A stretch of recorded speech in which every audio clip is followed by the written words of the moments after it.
Framed underneath the snowy caps of the Chugach Mountains and Pioneer Peak in Palmer, Alaska, it's opening day for the Mat-Su Miners.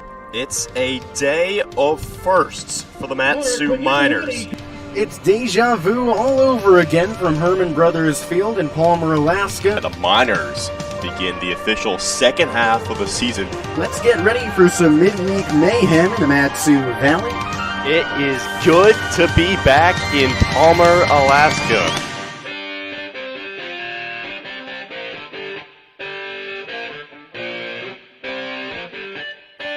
Can it get any better than that for Mat-Su? The rally outside of the valley makes it an 8-5 game.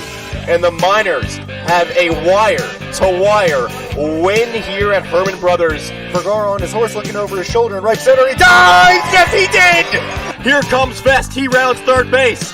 The throw home, not in time. Cooper Vest scores the go-ahead run. Sneaks behind Maltby. He can't find it. Run comes home. Tomerlin steals home. A two-run shot for Steven Lancia. Welcome back to Palmer, Alaska. And that ball is gone! Emilio Barreras, if you didn't know him, now you do! The comeback kids stun the Glacier Pilots. Mat-Su, from the bottom of the valley is atop the mountain.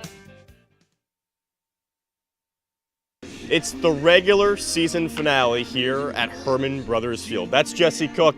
I'm Austin Barach. And Jesse, things are tight atop the standings right now. The Glacier Pilots, the Miners, and the Bucks are all jockeying for first place position. All three teams within half a game of each other.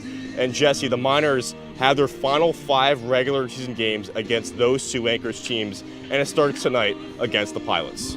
That's right. The Glacier Pilots are a tough team, especially for Mat-Su. They're the only team winning the season series against the M's. Now, obviously, the Oilers and Chinooks done for the regular season, but there's 3 more games against the Blue and White, and I couldn't be more excited for them because they're always fireworks shows. Mat-Su has had 3 comebacks against the Glacier Pilots of 3 runs or more. You truly do not know what's going to happen. Absolutely, and at least one thing that bodes in Mat-Su's favor today for this matchup is Steven Lancia is back in the lineup. The catcher out of UT Rio Grande Valley hasn't played since Friday against the Bucks. His batting average is just below 400, but man, it's got to feel good for the rest of this team to have him back.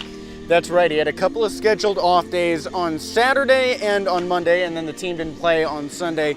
But he's someone who's sat behind the dish for multiple full double headers. He's come off the bench when the team needed him. He's been Mr. Reliable. So it's definitely good for him that he got those off days and he got that time to rest. And I think the rest of the team is definitely happy to have him back in the lineup when you consider that he's gone back-to-back with Alex Vergara in home runs. He's brought around Emilio Barreras, Nolan Tucker, Cooper Vest with RBIs. It seems like everyone benefits from having him. For the first time this season as well, to be Vergara in the 2-hole and Lancia in the 3 spot, so watch out for that. On the pitching mound, it's a Brandon Downer day once again, about to have his 4th official start of the ABL season. Last time out, he played the Glacier Pilots. He went 4 innings, allowed 2 runs, just 1 of them earned, and 7 hits. Earned the loss, though. What can Mat-Su fans expect out of him today? Well, I think you can expect him to go beyond the 4th inning, maybe into the 6th or 7th. Wow. He's not someone who's normally a starter in the college season, but he's trying to transition to that role. Additionally, this is a team that's thin on relief pitchers. They know that in these last 5 games of the regular season, they're going to need everyone to contribute. And that might mean pitchers throwing on back-to-back days. It might mean starters pitching into the 7th, maybe even the 8th innings. And I think you're going to rely more on Camden Daly and Drew Christo, guys who have thrown this entire season as starters for those late-game performances. But Downer is going to experiment a little bit, and I think we're going to see him try to go longer. Now, the walks will pile up. I think that's a given at this point. Yeah. When starters try to go longer, they get nervous with the batters and pitch around. But if Downer can attack the plate, then I think we'll really see him go long innings. And it's a Glacier Pilots lineup that features a lot of 290-plus batters this season. On the Mat-Su side, Jesse, you spoke with shortstop Emilio Barreras before today's game. Folks, you don't want to miss it. The full interview will be out tomorrow on YouTube, but for right now, check out this clip between Jesse and Millie. Welcome into the first edition of the Valley Chats with the Matsu Miners. I'm your host, Jesse Cook, and our first guest is everyday shortstop for the Miners, Emilio Barach. How you doing? Not too bad. How about yourself? You know, I like that it's sunny. We haven't had a whole lot of sun. Oh yeah, definitely. I'm so used to the heat, so it's just like, thanks, man. I appreciate it. And Grant's sort of a unique personality. I think I've heard him described as a human golden retriever. 100%. Oh my God, yes. That's the perfect way to describe him. Sometimes he's like clueless, but sometimes he's just like, I'm pretty sure he's smarter than me, especially when it comes to numbers. So he's really good at math, believe it or not, but sometimes he tends to forget that as well. But I love that man. Love that man. Hi, Grant. I'm good now. I mean, I can still smile, so I'm glad about that. So, well, that's a great outlook.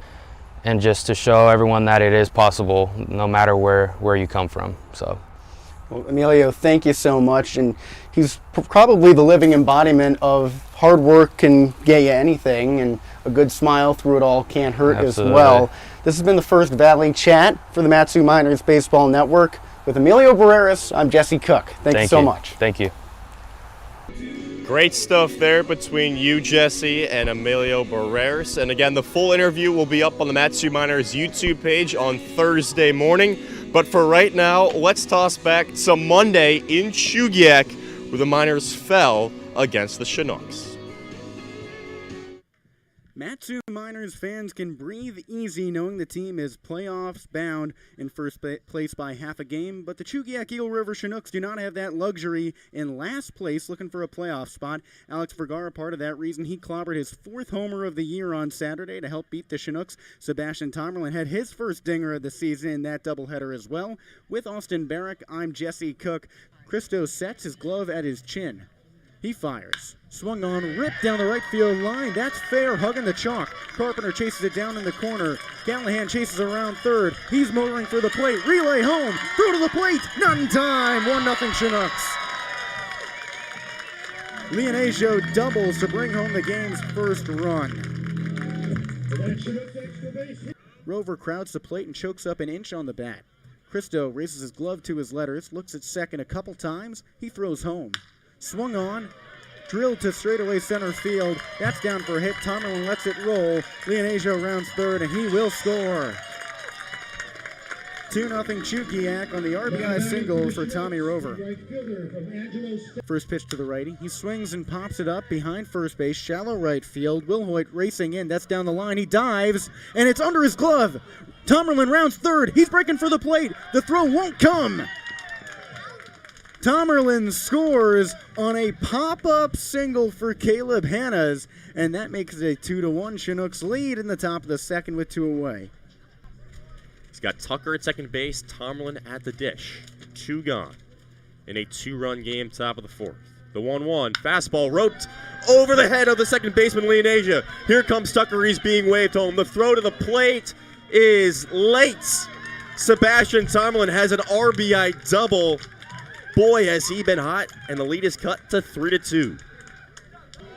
But you can definitely see there's going to need to be some help in the bullpen area. The 2-1 is belted towards the right center field gap. In comes 1 run. Another run is on its way.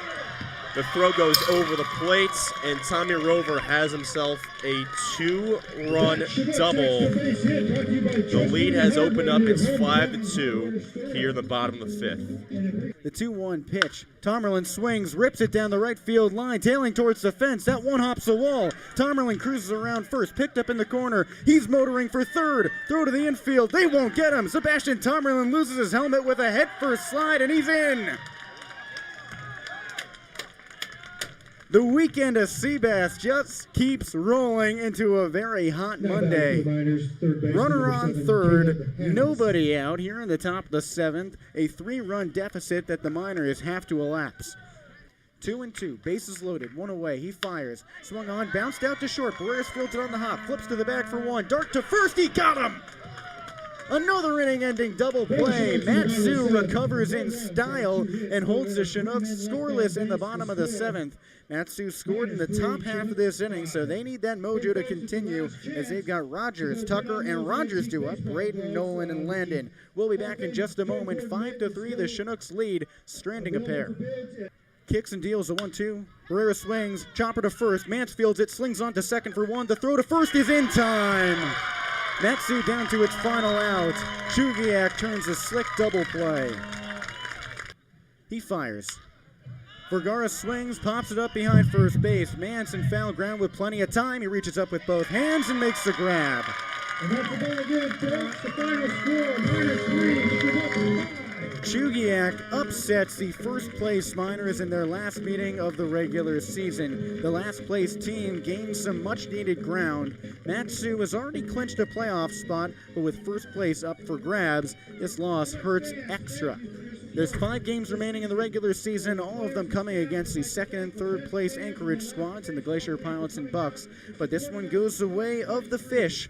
The Chugiak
Watch out, because the end of the season is coming right at you. So soak it all in. For the final time this regular season, the Matsu Miners play host at Hermon Brothers Field tonight against the Glacier Pilots.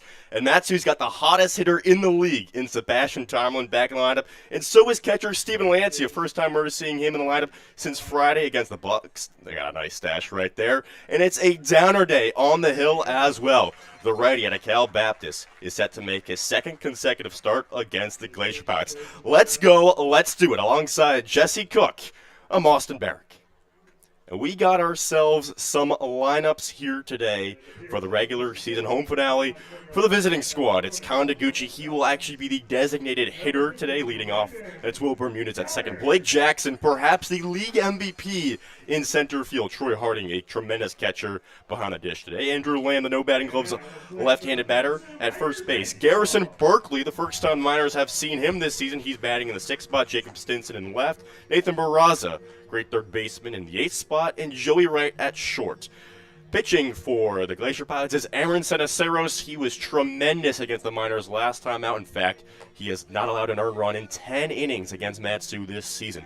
To the home squad, here we go. Cooper Vest, Alex Vergara, and Steven Lancia. A hard-hitting 1-2-3 in the lineup. Then it's right fielder Kaden Carpenter, Maddox Haley in the DH role, where he will probably be for the rest of the season. Nolan Tucker at second base. Sebastian Tomlin, as we mentioned, the hottest hitter in the league right now, had 4 extra base hits in the last 4 days.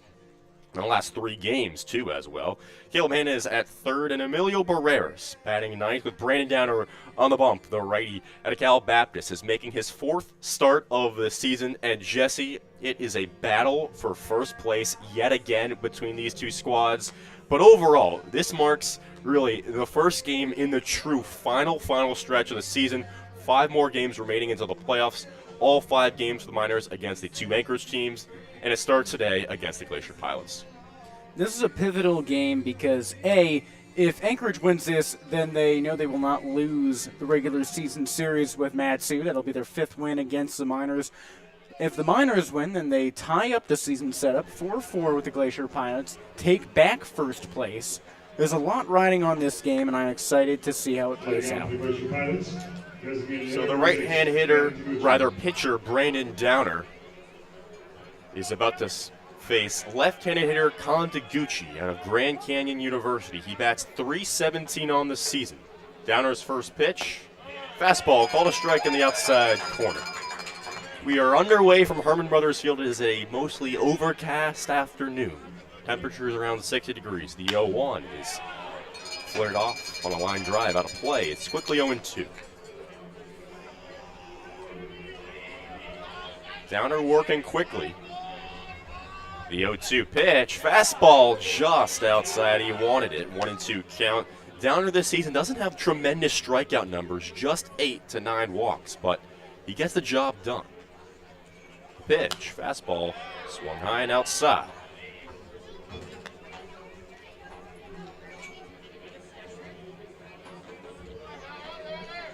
Downer has the best ERA on this Matsu team, entering with a 1.39 earned run average. The pitch swung on and fouled off of Taguchi's inner ankle. Stays alive in the count, 1-2. Opponents have only hit .234 against Downer this season. The righties 1-2, fastball low and inside, and Taguchi has made it an even count. Well, Taguchi's doing a really good job of protecting the plate, and that's important for the first at-bat of the game. The 2-2 spinner lined in the right center field gap. Taguchi rounds first base, aiming for 2. Tomlin picks it up, throws to second base, and the play is not in time. Barreras, his teammate at GCU, couldn't quite get the tag before Taguchi slid into second base on the inner side, and the leadoff runner is on with a double.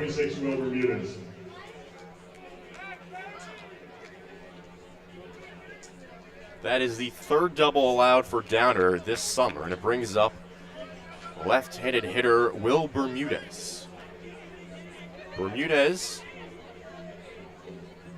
in the 2-hole bats at .327 this season. First pitch, he shows bunt, place it down, Downer collects it, throws on a first base in plenty of time as Taguchi scampers down to third. One away with the runner moving to 90 feet away. Not a surprise that Bermudez bunted there. Get the game's opening run to be 90 feet away. Especially when you're Anchorage, you can be confident against Matsu. You're riding a win against the Oilers in that solid series at Peninsula. So here comes the dangerous Blake Jackson, another lefty, and he dribbles one to second base. High hop, Tucker scoops it above his head and throws to first base for the out, but a run scores into Gucci from third base. The Glacier Pilots score the first run of the game pretty quickly, 1-0, road team. That's what the bunt is designed for, and they got Taguchi in a good spot with only one away, easy to move him around. All right, so you might have blinked a couple times, and it's already 1-0 Pilots. As here's the right-hand hitting Troy Harding, who swings first pitch and pops it up. Behind home plate, Lancia takes off his mask and makes the grab, almost tripping over his helmet for out number 3. A lot of first pitch swings for the Pilots. They tack on the first run of the game after half an inning. It's 1-0 road team. We'll be right back.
Glacier Pilots 1, Matsu nothing as we enter the bottom half of the first inning. On the mound for the road team is number 15, Aaron Cenaceros out of Cal State Fullerton. The rising sophomore at 6 feet 185 has been tremendous this season. Arguably the best starting pitcher in the league, one of many strong prospects in that spot, but he's got 9 starts on this season, 10 outings overall. His last outing was on Sunday against the Oilers, went just 1 inning, that was in relief.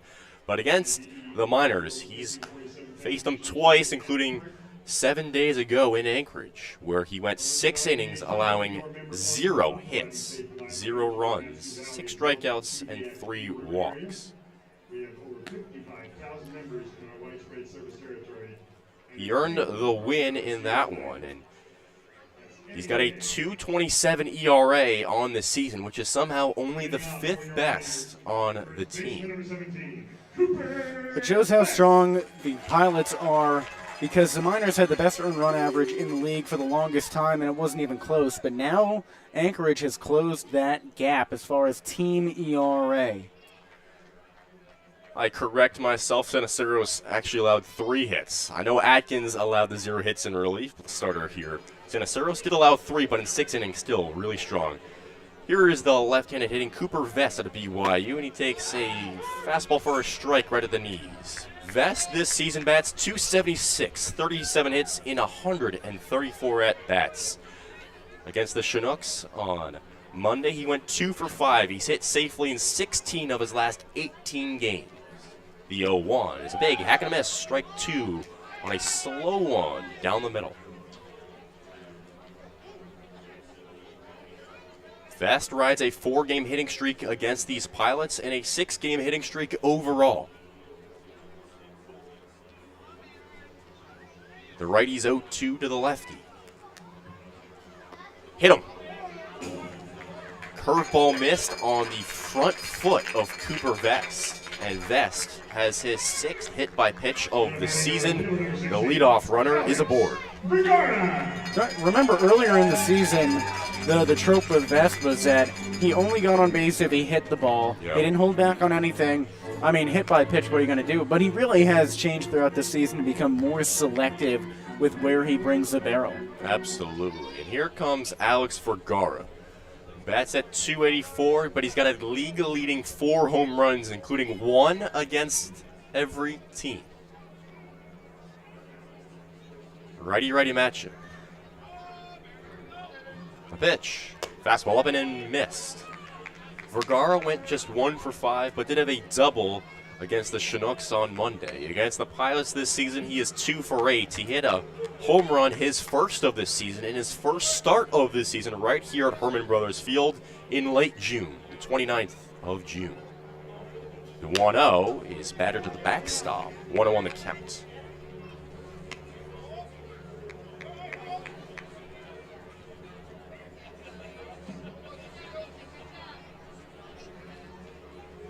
One on, nobody out.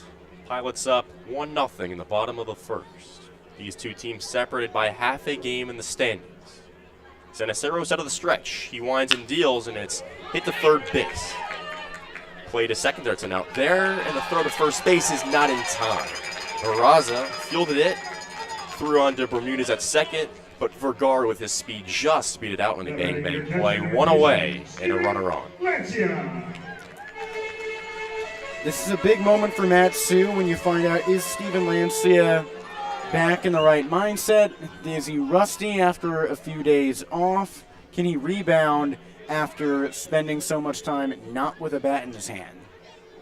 If I were to guess, I'd say the break allowed him to refresh his mind, and he'll do just fine as Vergara is checked on a first base, back safely without a slide. Lancia this season bats at .391, 27 hits and 69 at-bats. But in his last 10 games, he's had just 1 extra base hit. He's got 8 of those on the season. His last game, of course, was on Friday, 5 days ago against the Bucks when he went 2 for 3. Ceniceiros' first pitch. Curveball stings the outside part of the zone for strike 1. Lancia, a rising junior out of UT Rio Grande Valley, has been so important to the heart of this order.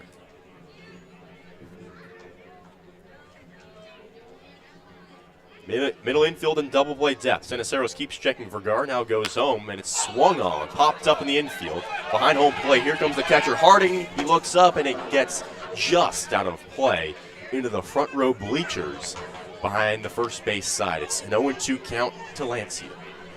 It's a thin chain link fence, but it felt real wide for Lancia there. Lancia checks the signs from third base coach Kyle Watson. 1 out, 1 on in the bottom of the first. Pilots lead it 1-0. Lancia keeps checking that third base line.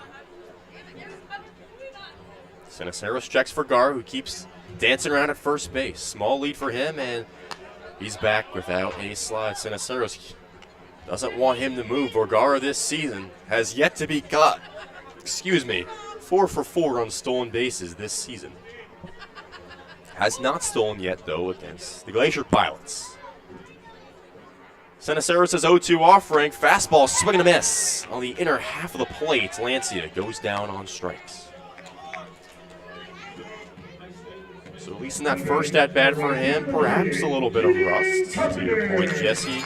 And with 2 away, here comes the everyday right fielder out of Utah, Caden Carpenter, who digs in on the left side. As always, the Pilots shift a bit in the infield with Carpenter at the dish. Joey Wright, the shortstop, shading towards the second base back. Carpenter in that slightly open stance, the white batting gloves and the white undersleeve. Ceniceiros' pitch swung on and belted over the backstop for strike 1.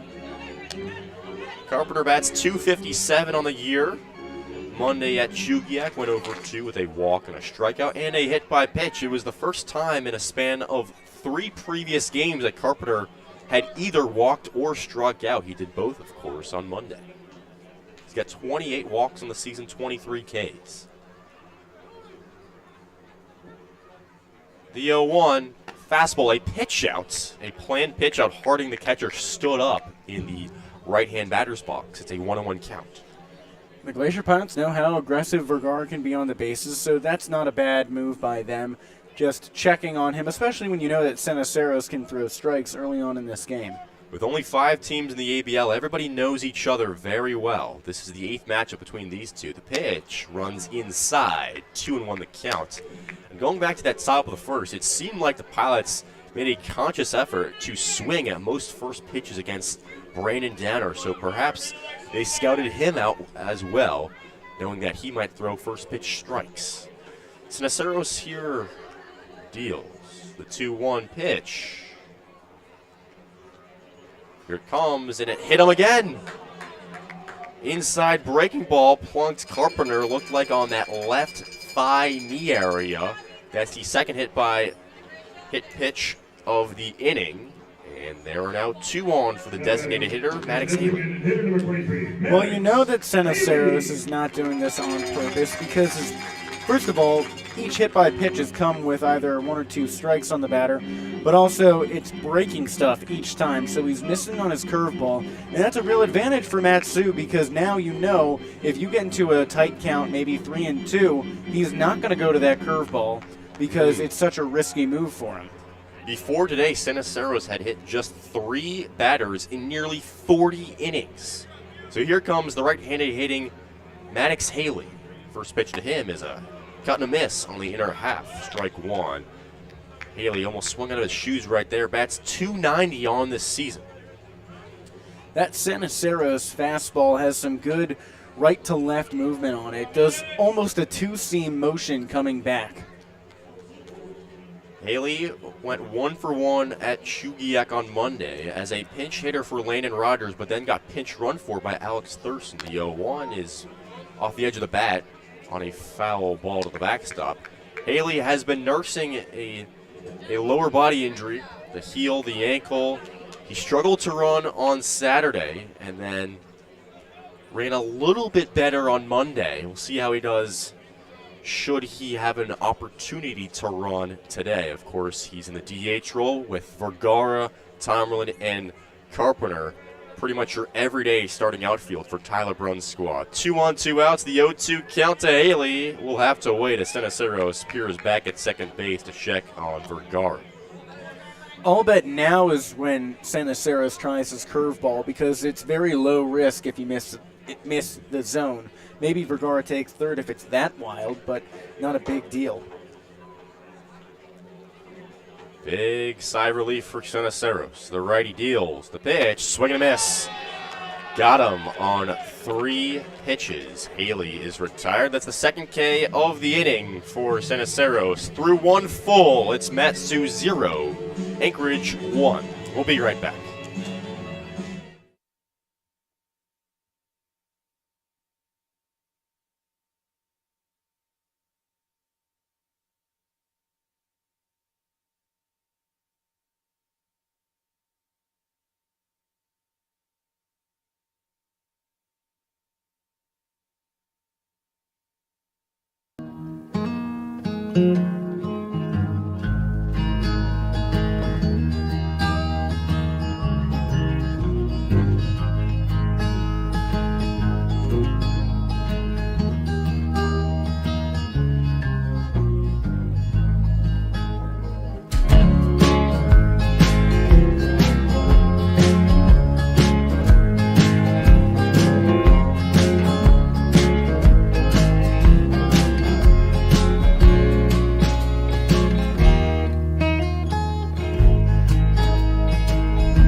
It's 1-0 Glacier Pilots as we enter the second inning alongside Jesse Cook. I'm Austin Barach. Brandon Downer set to face 5, 6, and 7 in the Anchorage order, and Lamb, Berkeley, and Stinson. First up is the left-hitting Andrew Lamb, the first baseman out of USC, bats .288 on the year. With the righty's first pitch of the inning, fastball slapped to the backstop. Another first pitch swing for Anchorage. You know, if he gave you something, he would be left-handing. Yeah. Left-handing, yeah. Like I'm handing you my pencil right now with my left hand. It's left-handed. Lamb bats on the left side. How about that? A last one to second base. Slow roller, actually, as Tucker fires on first for out number 1. He right-handed that to first. Did he right-handed to first? No, Tucker's right-handed. Oh, yes, Tucker he right-handed. He picked it up. He was right-handing it. Yes. So here comes Garrison Berkeley, a right-hander, if you will. At least he bats from the right side. Berkeley, this is our first look at him this season, comes out of UT Arlington. Downer's first pitch is high. Berkeley transferred to UT Arlington after spending his first 2 years of college at TCU, where he was actually teammates with current acting head coach for the Glacier Pilots, Garrett Mosiello. The pitch is roped down the third baseline, fair ball. Down the line, Vergara scoops it in foul territory as Berkeley rounds for second base. The throw to the base, not in time by about half a step, and Garrison Berkeley welcomes himself to the Matsu Miners with a double. Well, this shows why Anchorage is as good as it is, because not only do their batters know how to hit, get those rollers up the middle and everything, but they can turn it into extra bases. They're such a fast team. The Pilots do not have Elijah Rodriguez, their normal starting right fielder, in the starting lineup today, but they have this Berkeley guy as Stinson laces one in left center field. Gap back goes Tomlin. The center fielder makes the grab on the run. Tomlin just tracked that ball, went about 80 yards to make the play, and there's 2 gone in the the top of the second. Well, we know that Sebastian Tomerlin is fast. Here we are talking about how speedy the Glacier Pilots are, but Tomerlin and Vergara are 2 of the fastest players in the league, and both of them had plenty of time to get to that ball. Tomerlin asserted himself as a center fielder and called him off. That was another first pitch swing out of this team. Let's see if Barraza does, and he does just that. Swings through a high fastball. So I think it's been pretty clear. I'm pretty sure almost everybody, this is now the 8th batter, at least 7 or all 8 of them have swung the first pitch. The runner goes. The pitch is called a strike at the bottom of the zone as Berkeley steals third base without a throw. But it's an 0-2 count to the right-hand hitting Nathan Barraza, who is batting .325 this season. .325, and he's the 8 hitter. The 0-2 pitch, fastball spared over the home dugout, still 0-2. Barraza plays third base. He went 1 for 5 Monday at the Oilers. The Glacier Pilots went 3-2 in their series in Kenai. The 0-2 pitch from Downer drifts outside on the fastball, 1-2 count.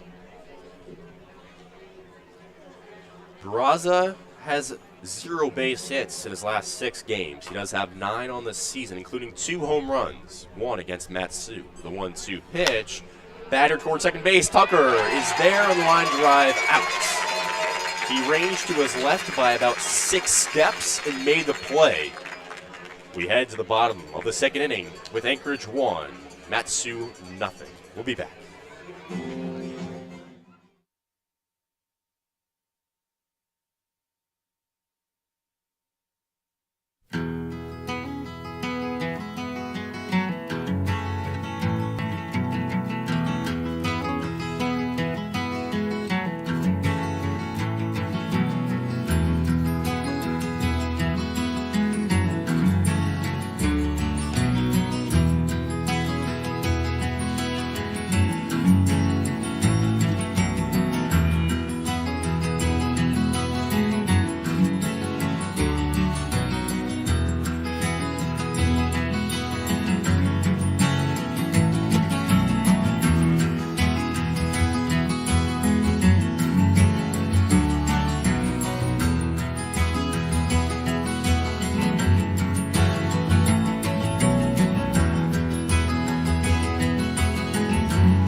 back in the bottom of the second inning here in the Matsu Valley. I'm Austin Barach. To my left is Jesse Cook and Cenaceros, the righty, about to deal with two lefties and a righty in Nolan Tucker, Sebastian Tomlin, and Caleb Hannes. Here comes Tucker, who just caught that third and final out of the top of the frame.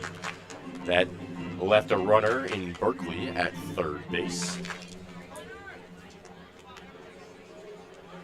Glove on the shoulder, and now Cenaceros brings it above the head and towards the waist. Fastball misses outside for ball one.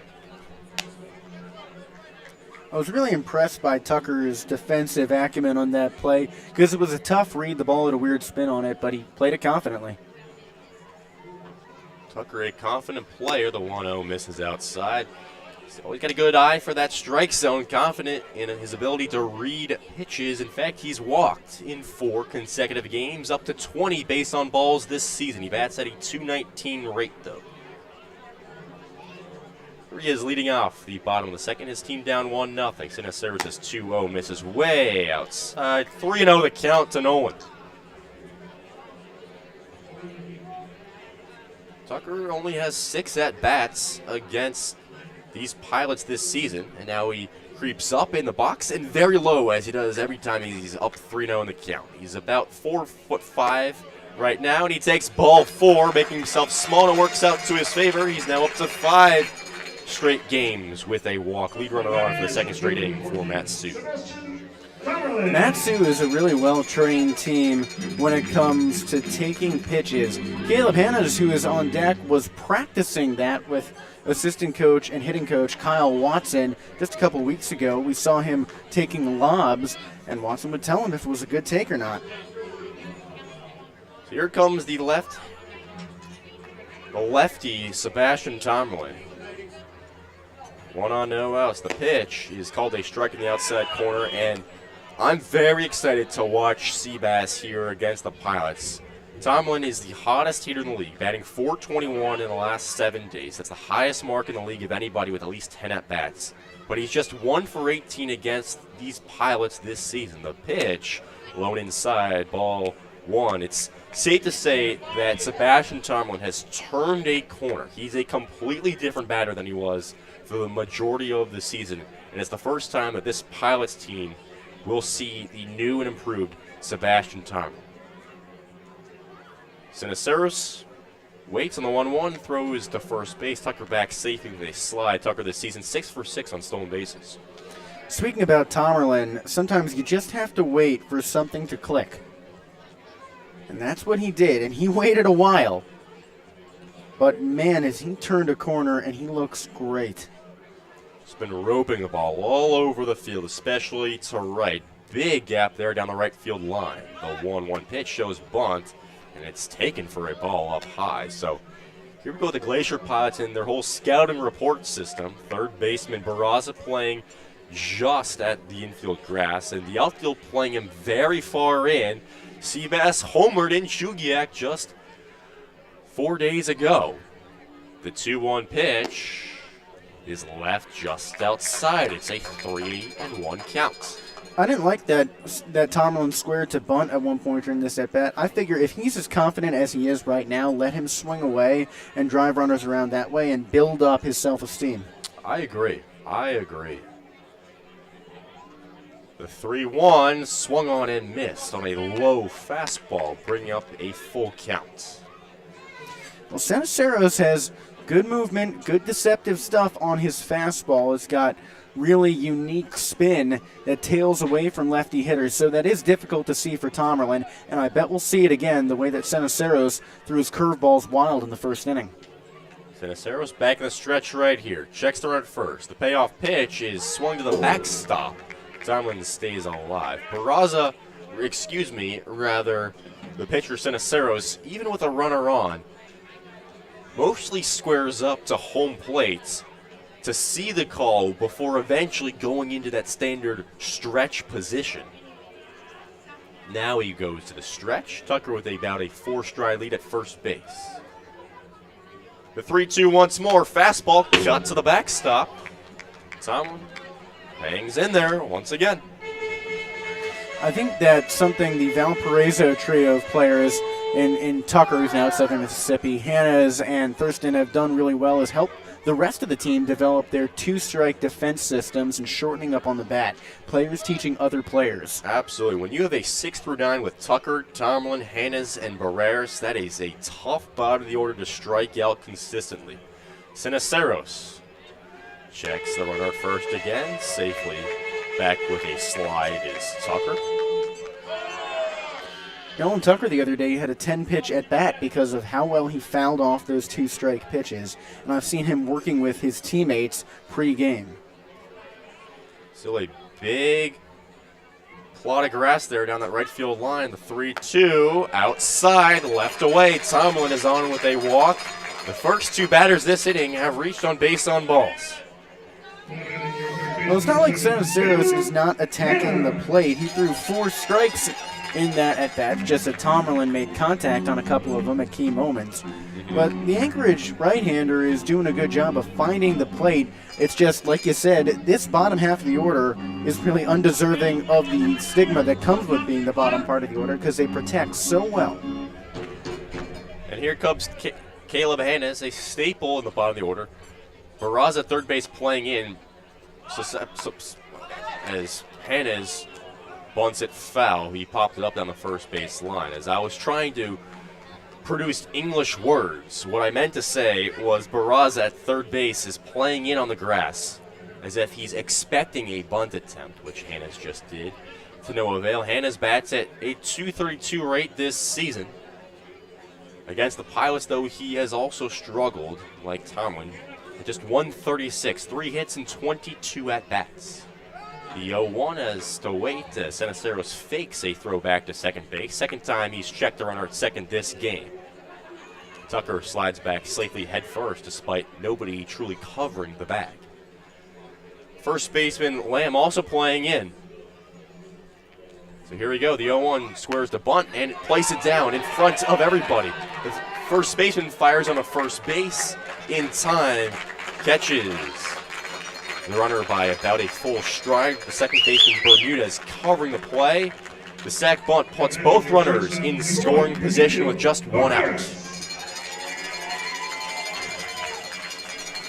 Matsu stranded 2 runners back in the first inning. They stranded 10 back on Monday in Chugiak in what would ultimately be just a 2-run loss. So here comes the 9-hitter in Emilio Barreras, who bats .266 on the season with a team-high 22 RBIs. Corners playing in. First pitch to him is a big hack and a miss, strike 1. This is a really important moment for Matsu. If Emilio can either put the ball anywhere in the outfield or lay down a successful bunt to the first base side, it's going to bring home a run. Third baseman is playing in Barraza, so it'll be tough to put one down the left side. First base is open. Sinaceros, big sigh of relief. Kicks and deals, and this is low and in on a breaking ball. Evens up the count at 1 apiece. This is a risky time to try that breaking pitch because if it runs too far inside, you load the bases. But if it continues to be as wild as it appeared in the first inning, then it might escape catcher Troy Harding and bring home a run anyhow. The righty set the deal to the lefty. The pitch is clobbered to right field. Back goes Berkeley at the wall. He makes the grab at the warning track. Tucker tags from third base. He scores easily. Tomlin races to third, and Emilio Barreras has himself a sacrifice RBI. It's 1-1.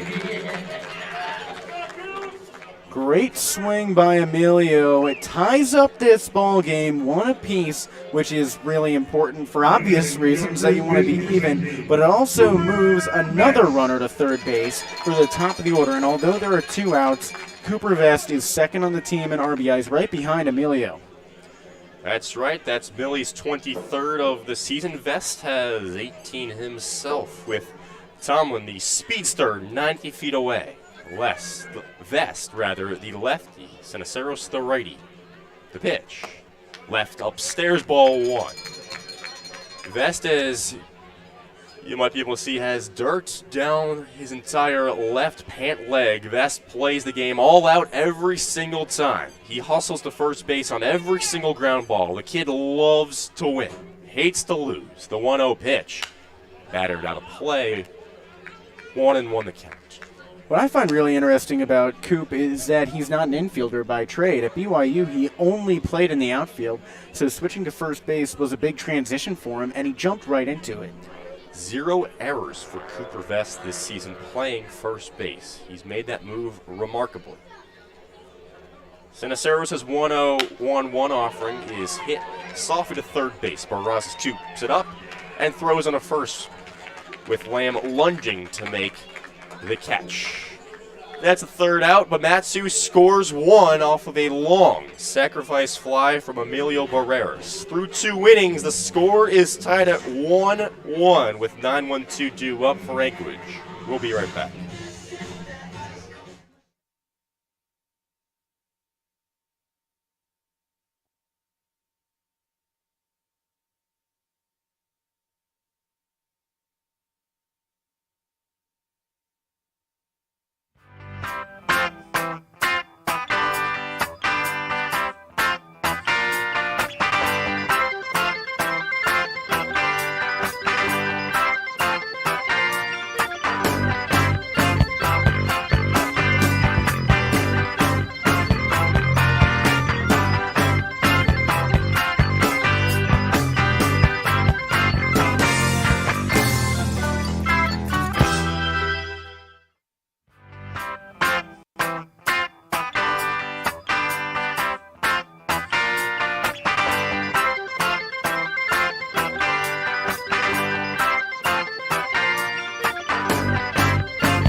We've hit the third inning here at Hermon Brothers Field, the final regular season home game for the Matsu Miners in 2023. To my left is Jesse Cook. I'm Austin Barach. It's a 1-1 game after the home team scored in the bottom half of the second. And the right-hand thrower, Brandon Downer, deals. And a first pitch swing again. Bouncer to second base. Quickly Tucker fires on a first in time for out number 1. That was off the bat of Joey Wright. So Downer has now gone through the order once. And at this point, he's got to think, okay, these guys are swinging first pitch every time. Every time. Taguchi, the lefty, now digs in the box out of Grand Canyon. He doubled off Downer to lead off the game, and he actually takes a pitch on the latter half of the plate, strike 1. Taguchi waving his hands. The pitch is flared foul along his own dugout side. It's 0-2. Taguchi missed a lot of action with injury. He was out from July 3rd to July 24th. Monday was his first game back in 3 weeks. The 0-2 is punched foul again down that third base line. So he played Monday in Kenai, went 1 for 4 with a walk and 2 runs. Also had a stolen base on 2 attempts. He's down 0-2 right here. Downer's pitch misses high and in, ball 1 on the fastball. Glacier Pilots didn't stumble too much in his absence, remain in first place. The 1-2 pitch is a big swing and a miss on the outside corner. Taguchi is down on strikes, and that's Downer's first strikeout of the game. 2 away on the top of the third. I'm impressed with how Downer is working on the inside half of the plate to left-handed batters. Normally that can be a dangerous spot for a righty pitcher because it's right in the lefty's wheelhouse, but he's got some deceptive stuff, and it's working really well.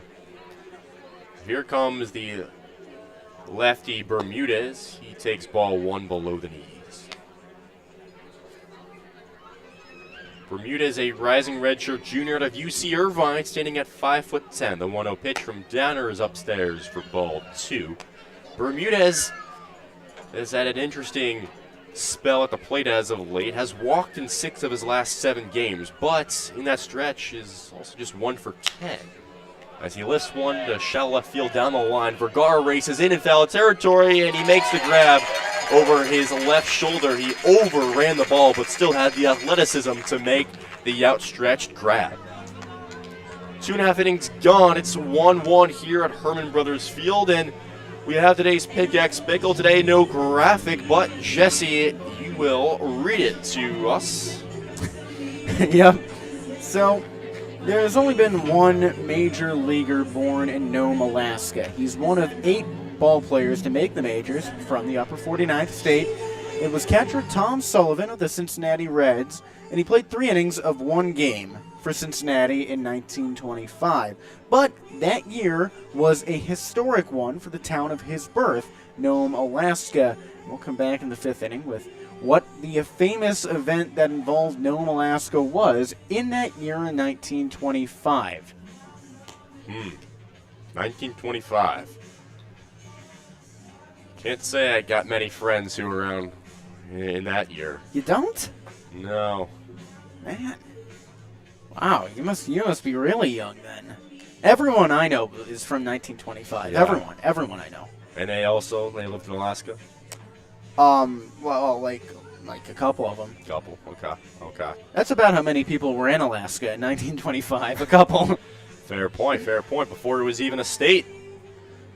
Yeah. 34 years before it became a state in 1959.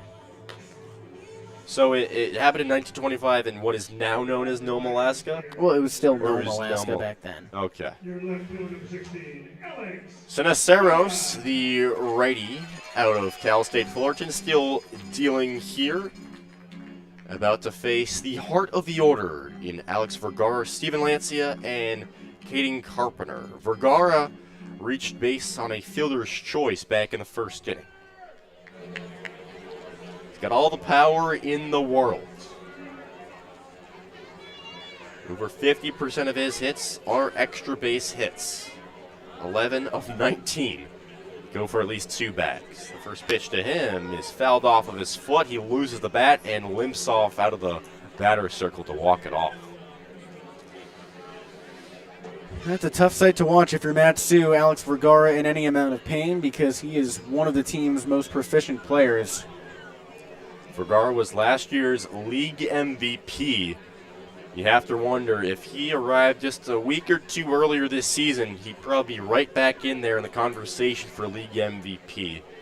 He still has a case to be made for other awards, outfielder, slugger, what have you, but only 67 at-bats from him entering today. The 0-1 pitch, up and in, ball 1.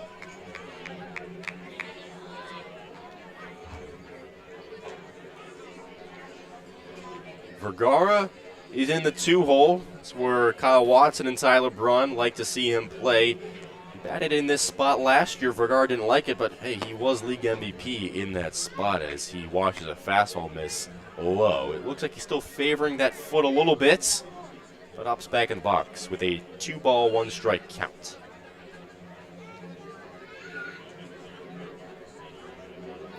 Nobody on, nobody outs. Sinceros with that mid above his head now, brings it to the waist, and winds and deals, and it's corked right at the third baseman, Barraza. A line drive for out number 1. I feel like that happens every time Matsu matches up with these Anchorage Glacier pilots. They kill the ball, but it's an atom ball. I mean, it shows how good the blue and white defense has been this season that they don't even react when something like that rockets their way.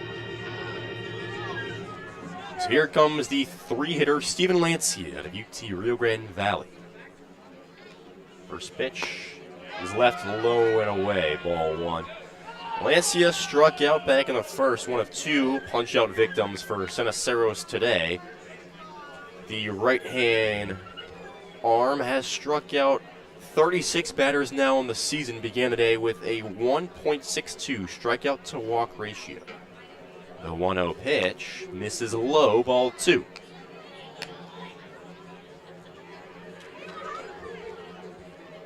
Lancia is now 6 for 16 against the Glacier Pilots. That's a smidge below 400, which is his season batting average. The 2-0 is swung on, hit softly to Bermudez at third base. The throw to first is scooped in time. That's out number 2 as Barraza charged in and made the play with Lamb outstretching his mitts and making the pick. Well, that was an ill-advised swing for Lancia. The pitch was way too high, way too far inside. And maybe it's because Senoceros has that great backwards movement on his four-seamer, but it was an ill-advised swing for Lancia.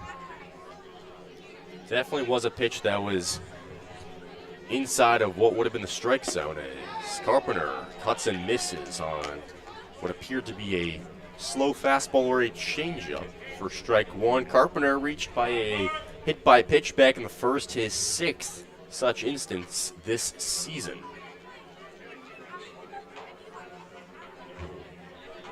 The 0-1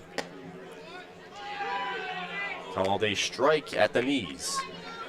Joey Wright playing on the right side facing us of the second base bag. Of course, he's a shortstop, with Bermudez, the second baseman, playing on the shallow grass of right field. First baseman Lamb hugging the line, in the third baseman Barraza halfway between third base and second base as the third baseman. Pilots, as always, shifting against the big right fielder out of American Fork, Utah. Nobody on, 2 outs in the bottom of the third. These two teams are tied up at 1 run apiece here at Hermon Brothers Field. To my left is Jesse Cook. I'm Austin Barach. Barraza, glove above the entire face. Now sets, winds, and deals. The 0-2 misses outside. 1 ball, 2 strikes.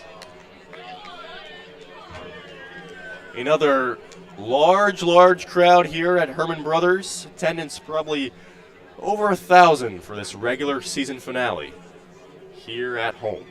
The 1-2 pitch, the righty misses in the dirt, stopped by Harding.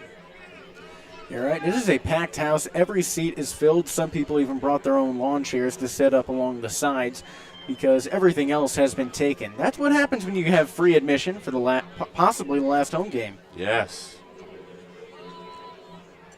The 2-2 to Carpenter. Misses in. Strong take on a front door curveball. And from down 0-2, it's a full count. Well, watch out on the fastball. It does tail away from lefties, but Carpenter has a really sweet swing on fast pitches, so if it comes at the belt, expect him to turn on it really well. Big gap in right center field for him. The payoff pitch is swung on and missed. Carpenter lunges for it. Senoceros has his third K of the evening. Through 3 innings, Matsu 1, Anchorage 1, with 3-4-5 due up for the road team. We'll be right back.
Reeling things back into Hermon Brothers Field in Palmer, Alaska, alongside Austin Barach. I'm Jesse Cook. It's 1-1 between the hometown Miners and the Glacier Pilots. Anchorage in first place, Matsu half a game in second. Brandon Downer on the hill. The righty has been efficient through 3 innings, only throwing 29 pitches. He's got the 3-4-5 hitters in this Glacier Pilots lineup with Blake Jackson, Troy Harding, and Andrew Lamb. Righty-lefty matchup, first pitch on the way. Swung on, chipped up the middle. Tucker charges at second base. He fields it on the hop, throws on to first, and he got him. 1 pitch, 1 up, 1 down here in the top of the 4th inning. And so Downer retires the top hitter in the league as far as average, the likely league MVP for the 2nd time in as many at-bats. And that brings up Troy Harding, the Anchorage catcher, batting from the right side. Second time that Jackson has grounded out to Tucker there. Second, Tucker made a nice play to avoid the hop. First pitch, Harding swings and misses behind the fastball. And if Blake Jackson has been the best player in the league, well, Troy Harding isn't far behind. Jackson with that .414 batting average entering today, which is absurd. Troy Harding is a little further down to earth, still at a .343 clip. Really strong. 0-1 pitch. He swings and tails a late-breaking curveball to the backstop, foul. Like Jackson, last time up, Harding did not leave the infield. He popped out behind home plate to catcher Steven Lancia. 0-2 count, nobody on, 1 out, 1-1 game, top of the fourth. Downer into the windup again, he deals. Fastball high and away, but it missed. Anchorage scored its only run in the first inning after Contagucci doubled to lead off the game, and Jackson brought him home on that RBI ground out. 1-2 to Harding from the stretch. Swung on and battered down the right field line, foul. Matsu scored its run in the second inning after a pair of walks put Nolan Tucker on base. He made it to third and scored on a sacrifice fly from Emilio Guerreras, his partner in the middle infield. Downer into the windup, the 1-2. Front door curveball swung on, popped up behind second base. Shallow right field, Carpenter charges in and makes a one-handed grab. A ball put into no man's land, but Carpenter was fast. 2 up, 2 down, top of the fourth, nobody on base, and that brings up Andrew Lamb. He grounded out to second to lead off the second inning. That was good positional placement there by Carpenter, playing in to begin with. If he hadn't played in, that would have probably dropped for a cheap base hit. Well, now it's up to a lefty and Andrew Lamb. He stands at the very back of the batter's box. Downer into the windup, glove at the belt. He fires, swings, chops it down the left field line, and fair. That's in for a hit. Vergara fields it off the roll, and Lamb cruises around first for a base hit. That is only the third hit of this game. Not just the third hit of the game, but the only one that Downer, but the third that Downer has allowed. His counterpart, Aaron Sanaceros, is no hit through 3 innings. Here comes Garrison Berkeley. Matsu fans saw him for the first time last time up. Now the righty digs in after doubling in his opening AB. Righty-righty matchup, the pitch. Slider misses up high for a ball. Berkeley out of UT Austin.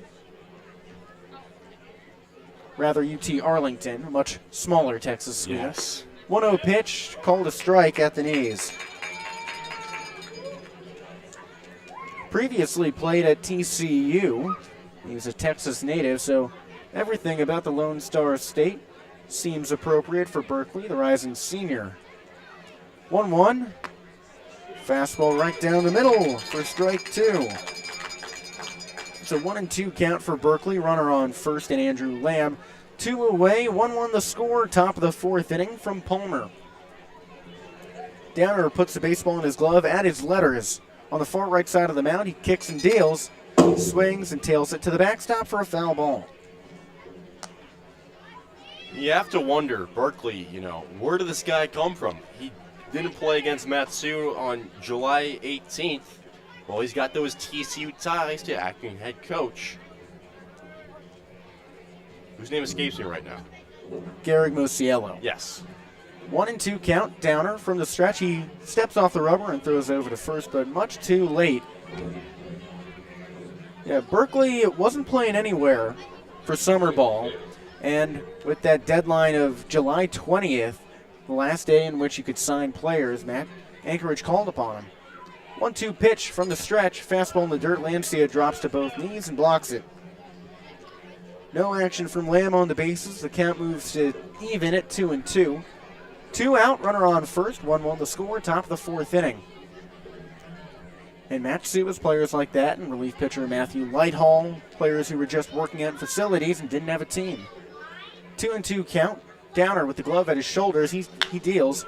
Swings, drives it down the left field line, tailing towards the fence. It's hooking foul and way out of play. Vergara lets it fly. Count remains even at 2-2. Folks, 1700 kids, This past season at UT Arlington, Berkeley was just about as good as you could ask him to be with a .365 batting average, 4 home runs, and 38 RBIs. Berkeley led his team in average, on-base percentage, doubles. Extra base hits as a whole, 26. Righty-righty matchup from the stretch. Fastball misses low and away.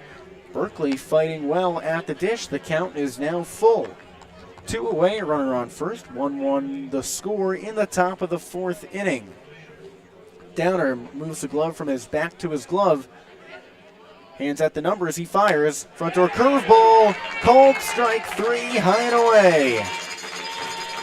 For the second straight frame, Anchorage goes down without a run, and we move on to the bottom of the 4th inning. Still 1-1 between the Miners and the Glacier Pilots. We'll be back in just a moment.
Welcome back into Hermon Brothers Field. Bottom of the 4th inning coming your way in a 1-1 game between the first place road Glacier Pilots and the second place home Matsu Miners, separated by half a game. Aaron Sanaceros has been elite. He has not allowed a hit through 3 innings, and he's got Maddox Haley, a fellow right-hander, to start things off. It's Haley, Tucker, and Tomerlin due up in this bottom of the 4th inning. With Austin Barach, I'm Jesse Cook. And Haley has been hobbling lately, nursing a right ankle injury, but he's played through it. 0 for 1 is his line today with a 3-pitch strikeout in the first. Into the windup goes Sanaceros. First pitch is swung on, dribbled to third. Barraza charges at the bag. Crow hops and makes the throw to first, and plenty of time to get him.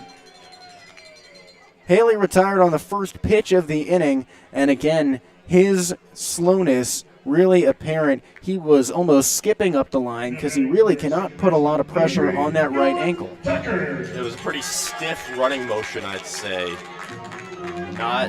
Not smooth, but again, better than it was 4 days ago. And they keep him in the lineup because his bat has been solid. He had hits in both legs of the doubleheader on Saturday. It's just he can't run.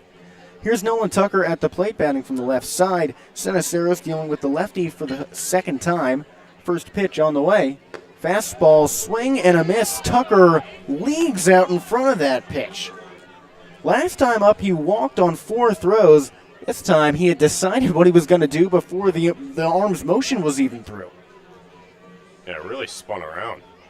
Sanaceros into the windup, raises his left leg and fires. Fastball at the knees for a strike. Tucker seems really unsure at the plate. He checked his swing on that pitch, didn't go all the way around, and then looked back at the umpire as if he didn't even know where the pitch landed. 1 away, bases empty, 1-1 in the bottom of the 4th. 0-2 pitch, he fires. Curveball misses up high and away for ball 1. Tucker enters this game with a .219 batting average. He went 1 for 2 on Monday with a run scored and a pair of walks. Sanaceros steps and deals. Fastball in the dirt for a ball. Realistically, Tucker would be better off if he just didn't swing in this at-bat to this point. The count would still be 2-2. I guess so. And Troy Harding is feeling a little bit of discomfort. When he blocked the pitch in the dirt, it hit the upper part of his forearm where there isn't a whole lot of meat. And he's really shaken up. He's crouching behind home. He's tossed his glove off as well. No one is coming to helping him. Now, finally, Garrick Mosiello, the head coach of this roster, comes out to talk to him. And he's motioning where his pain is on the arm. And here comes the Glacier Pilots athletic trainer. This might take a second, so we're going to pause while Troy Harding deals with his apparent injury. 1-1 the score, bottom of the fourth inning. We'll take a break.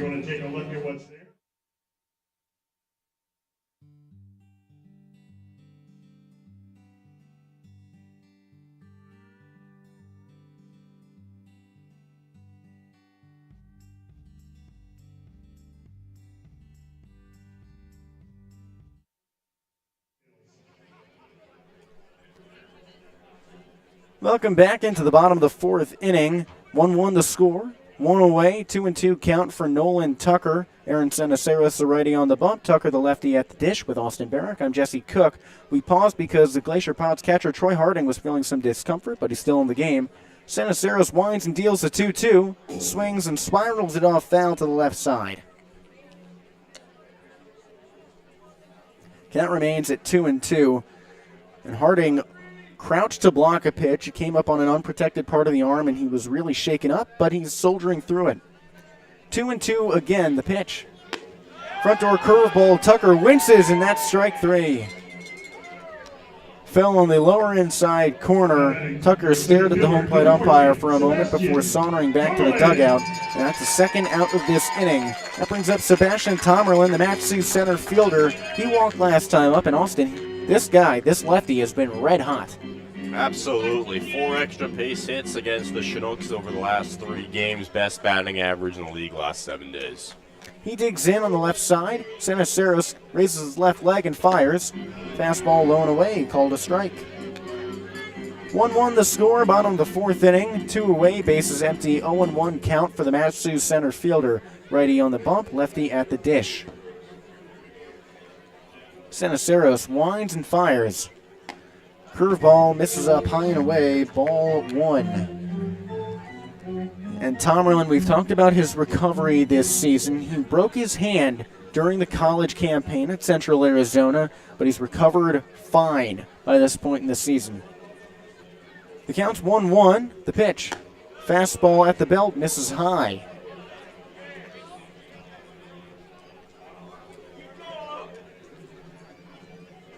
Tomerlin wears gray and black batting gloves, all white sneakers with a beige Nike swoosh. Back foot on the left chalk. The 2-1.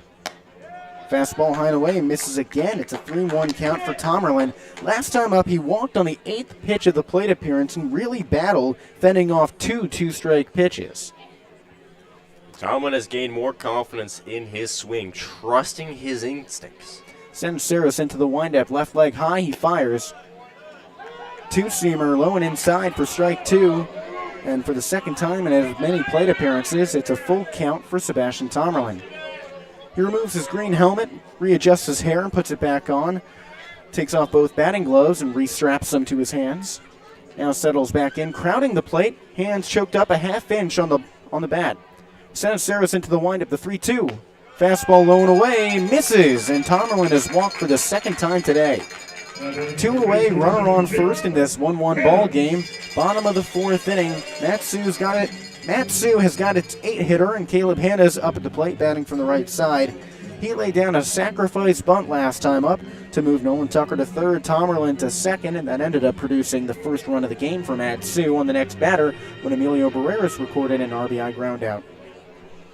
Hanna's crowds the plate on the right side. His back foot at the corner of the white chalk. Runner on first. Senaceros pitching out of the stretch in open stance. He steps off and throws over to first, but Tomerlin is back with a head-first dive.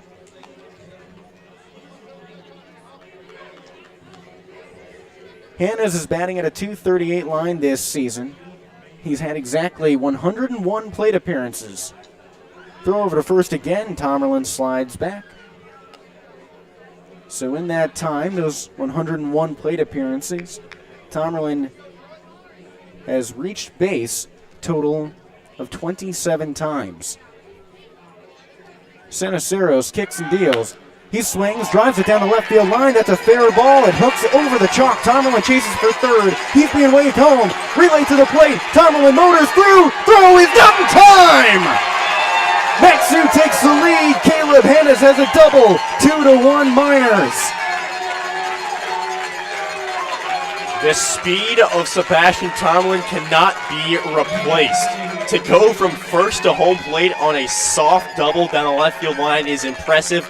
Kyle Watson knew he should be rounded all the way. Great call by him as well.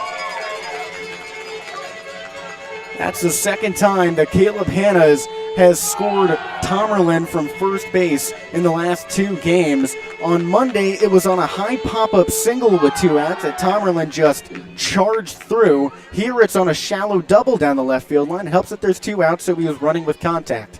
2-1 Miners, runner on second for Emilio Barreras, bottom of the 4th. Lefty at the plate, righty on the bump. Sanaceros from the stretch, he deals.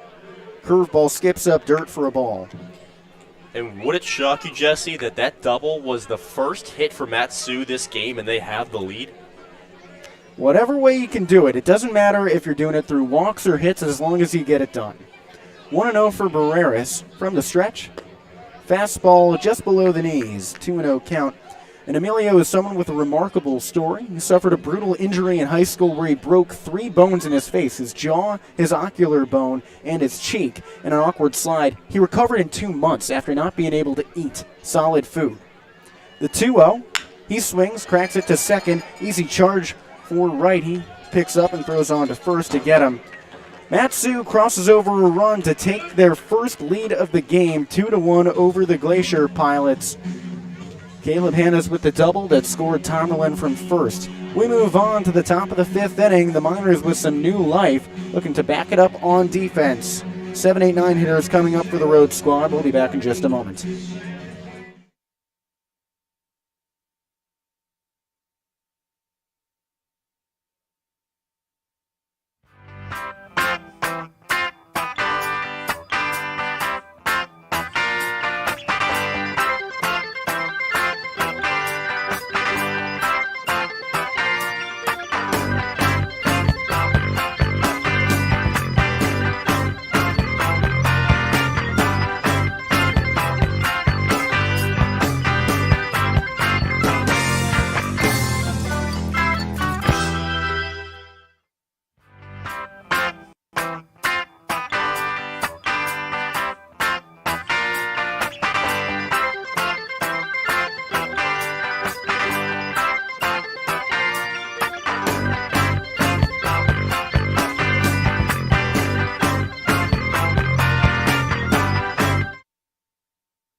It's the top of the 5th inning in Palmer, Alaska. The Miners took the lead in the last half. 2-1 is the score. Sebastian Tomerlin scored from first on a Caleb Hannes double. Now Brandon Downer back on the hill, his 5th inning of work, and he has the 7, 8, 9 hitters. The righty going up against the lefty and Jacob Stinson and Joey Wright. First pitch to Stinson. Downer winds and deals. The fastball right down the middle for a strike. Welcome back into the Matsu Miners Baseball Network with Austin Barach. I'm Jesse Cook. Stinson flied out to center last time up. The second pitch to him, curveball low for a ball. Stinson, another one of the Glacier Pilots that joined the team in the middle of the season.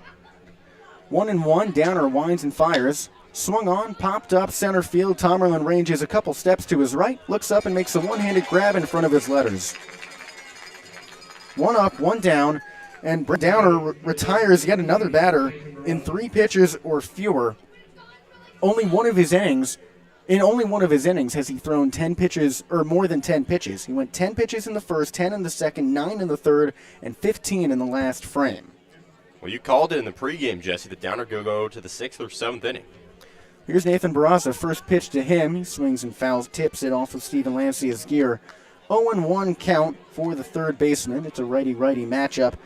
Barraza smoked the ball last time up out to second base. Nolan Tucker made the grab. There's about 1,200 people in attendance for the final regular season home game at Hermon Brothers Field. 0-1 pitch. He swings, pops it up. Shallow infield grass, second base. Tucker looks up off the bag. Barreras calls him off and makes a one-handed grab on the right side of the infield. He shares a laugh with Tucker after the play. It was a very late decision for Tucker to step out, but the shortstop is the captain of the infield, and Barreras made his presence known. 2 away in 2 batters, and that brings up the 9-hitter and Joey Wright, who grounded out to second his last time up. Yeah, Millie said, "Get out of here, Nolan." Something like that. Rough translation. Word for word, I think you got it. Word for word, bar for a bar. Don't worry about It it. might have been closer to I got it. Yeah, probably. Steven Lancia takes a moment with the umpire to change baseballs.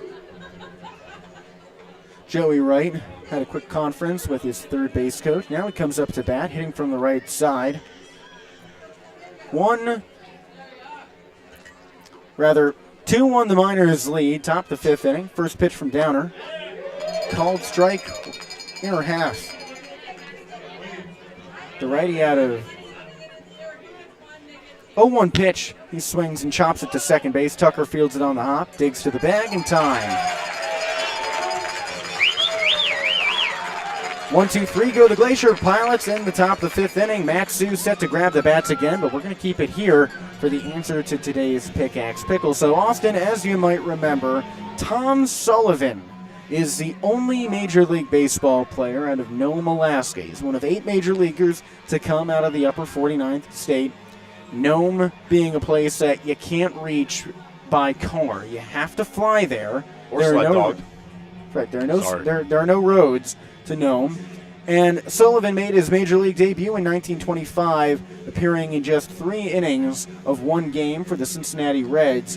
What famous event involved Nome, Alaska in 1925? Was it the first Iditarod running? No, but you're thinking the right idea. The 1925 Serum Run to Nome. It was a heroic sled dog effort to bring diphtheria antitoxin to the town of Nome, and it saved a bunch of lives. 20 mushers, 150 sled dogs, and you might remember the names Togo and Balto as the names of the 2 lead dogs who helped carry the serum. So a big year for Nome, Alaska. They get their own one and only major leaguer, and more importantly, plenty of people have their lives saved by heroic dogs. Shout out dogs. Just man's best friend. Dogs. For a reason. First baseman number 17. It's the bottom of the 5th inning from Palmer, Alaska. 2-1 the Miners lead the Glacier Pilots. Matsu a half game behind Anchorage for first place. With Austin Barach, I'm Jesse Cook. The righty Aaron Sanaceros is on the hill for his 5th inning of work. He's only allowed 1 hit, but 2 runs. Here's the top of the order for the Miners in Cooper Vest. The lefty out of BYU is 0 for 1. He reached on a hit by pitch to lead off the game, but grounded out to third after that in the second. Sanaceros, wearing the blue jersey, steps into the windup and fires. Fastball just below the knees for a ball 1. Vest wears gray batting gloves and all black cleats with a white Nike swoosh. Sanaceros raises a glove to his eyes, takes a deep breath, raises his left knee and deals. Vest swings, batters it to right field, right down the line, and it lands in front of Berkeley. First hit of the day for Cooper Vest. Feels like it's once again Cooper Vest laces a single to right field or right center field. Well, he turns around so well on those high inside fastballs. Vest on first for the righty left fielder, Alex Vergara. So a right-hander on the hill, right-hander at the plate. Vergara hasn't had any action in the field thus far, besides fielding a couple of base hits. Runner on first, Vergara with a very open stance, crouching low. The first pitch from the stretch, fastball at the knees for a strike. Vergara is 0 for 2. He grounded into a fielder's choice in the first inning, but last time up, he ripped a ball down the third baseline just right at Nathan Barraza, who caught it seemingly without breaking a sweat. Yeah. Sanaceros toes the rubber. His black and white cleats in an open stance. He kicks and deals. Vergara swings and dribbles it foul off to the left side. That's the first time that Cenaceros has really dealt a strong curveball. This entire game, it's been hanging up or missing his spot, but there it started low and inside and dropped right over the plate and fooled Vergara. Yeah, tough to do anything with that as a hitter except roll it over. It's a very late-breaking pitch. Vest takes 2 strides off of first base. He's being held. Cenaceros in that open stance again, kicks and deals. Fastball low and inside, ball 1. It's a 1-2 count for Vergara with a runner on first and nobody out in the bottom of the 5th inning. 2-1 the Miners lead. This is the first of 3 matchups between these teams to end the regular season. Matsu has 5 games to go. Well, the next 4 in Anchorage, 2 against these Glacier pilots. 1-2 count. Cenaceros tilts his head at first, looks up towards home. He deals. Vergara swings and chugs it into left field for a base hit. Best stops at second, and Matsu has runners on first and second base with nobody out. That's the top of the order. Doing what the top of the order should ideally do. I mean, with the power that Vest and Vergara have, I mean, it's pretty lucky actually from Cenaceros and the pilots that it's just 2 singles. Well, Steven Lancia has been known for the extra base hit. He's slugged a couple of home runs this season. Alex Vergara, though, on first base does lead the league in dingers with 4.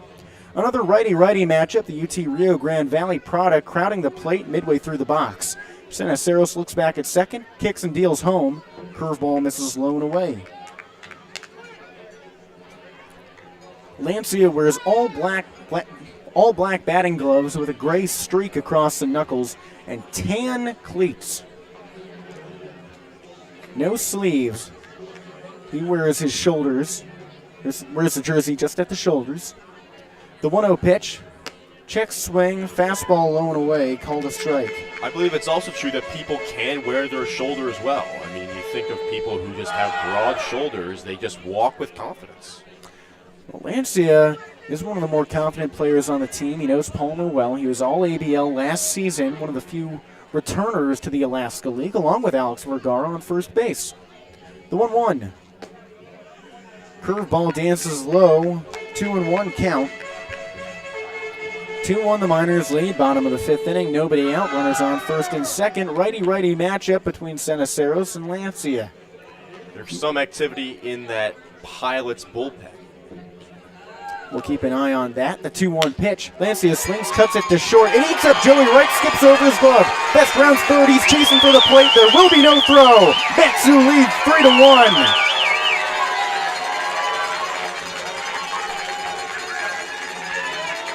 Steven Lancia hit an awkward roller off the lip of the infield grass. Joey Wright couldn't play it, and now with runners on first and second, the Miners extend their lead to a 2-run game. It also brings up the cleanup hitter, left-handed hitting Utah product, Caden Carpenter, and he has been tattooing the ball this weekend. He even hit a ball at Chugiak over the fence. Unfortunately for Carp, it was brought back. Righty-lefty matchup. Cenaceros pitching from the stretch, stares at second. He looks back at home, kicks and deals. Misses up high on the changeup.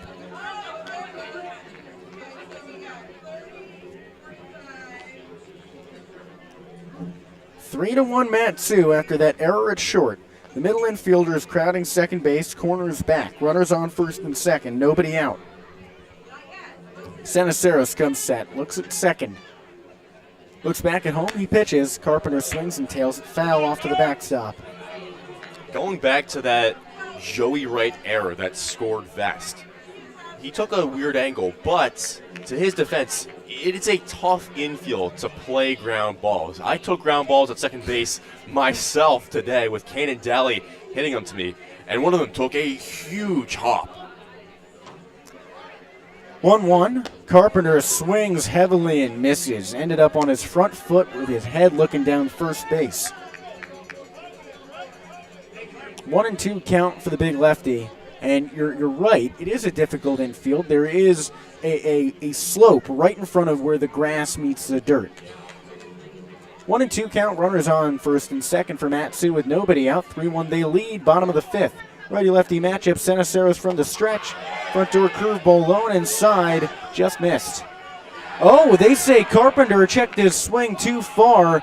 They deferred to the base umpire who said he went around, and Carpenter with a very slow walk back to the dugout, looking that base umpire right in the eyes.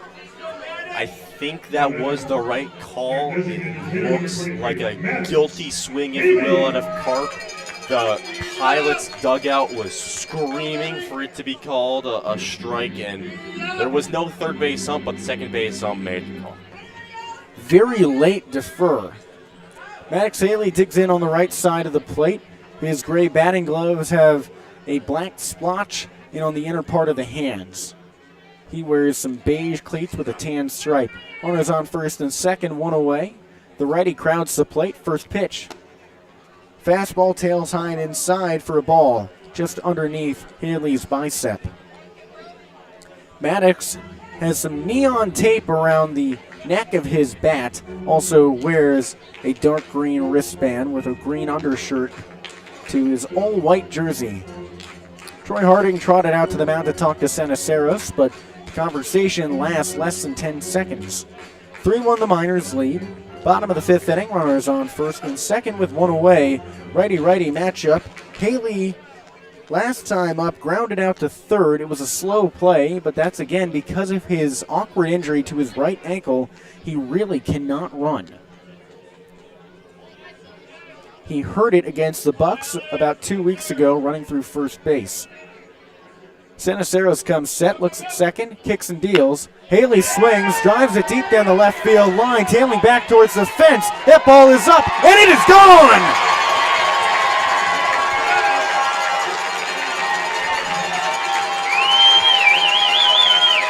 Maddox Haley plays murder ball, and the detective has left the scene of the crime. The sled dog with a very slow trot around the bags, and the Miners lead 6-1.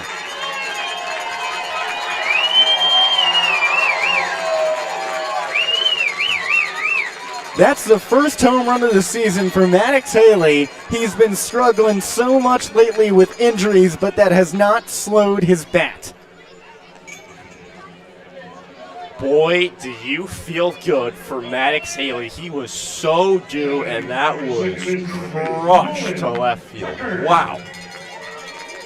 That 3-run dinger brings up Nolan Tucker. He hits from the left side of the plate. He's 0 for 1 after striking out looking last time up. Seniceros the righty resets and fires. Fastball low and inside. And we call Haley the sled dog because, one, that there was that game where it was cold out and he wore a balaclava that looked like the little gloves the dogs wear when going across the ice.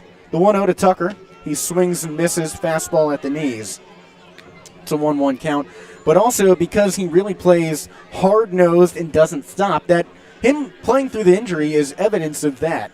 So the sled dog does not stop barking. 1-1 to Tucker. Seniceros from the stretch. He swings, cuts it down the first base line, fielded on the hop, and Lamb chugs on over to the bag for the out. 2 away here in the bottom of the fifth inning. Matsu up 6-1.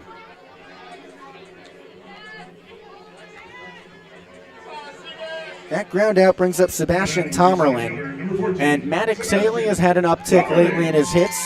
He had a pinch hit single on Monday. Sebastian Tomerlin has been the same way, and they've traded spots in the outfield basically because when Haley went down, he was the starting left fielder. Tomerlin re-entered the lineup after that. Righty-lefty matchup. First pitch from the windup. Fastball low and away, called a strike. Tomerlin, Matsu's center fielder, has hits in each of the last 3 games. And Austin, like you said, he has the best batting average over the last week. Seniceros kicks and deals. Curveball skips in low. 1-1 count for Tomerlin. It's a 6-1 lead for the hometown crew, and the Matsu Miners 2 away here in the bottom of the fifth inning with nobody on base. You're listening to the Matsu Miners Baseball Network with Austin Barach. I'm Jesse Cook. Seniceros into the windup, raises his left leg and fires. Fastball low and away, call a strike. Although Tomerlin has been on the uptick lately, his strikeouts in the first half of the season really piled high. He leads the team with 24 Ks at the plate. Like Haley, he's been activated as a pitcher as well as a hitter this season, although neither has appeared on the hill. Santaceros with the 1-2. Tomerlin swings and lays it off the end of the bat foul to the left side. Tomerlin, despite his uptick in the last week, batting over 400 in the last 7 days, still hits under that Mendoza line with a 197 average, although a week ago it was below 100. Base is empty, 2 away, 5-run lead for Matsu. Santaceros into the windup. He steps forward and deals. Fastball at the socks for a ball.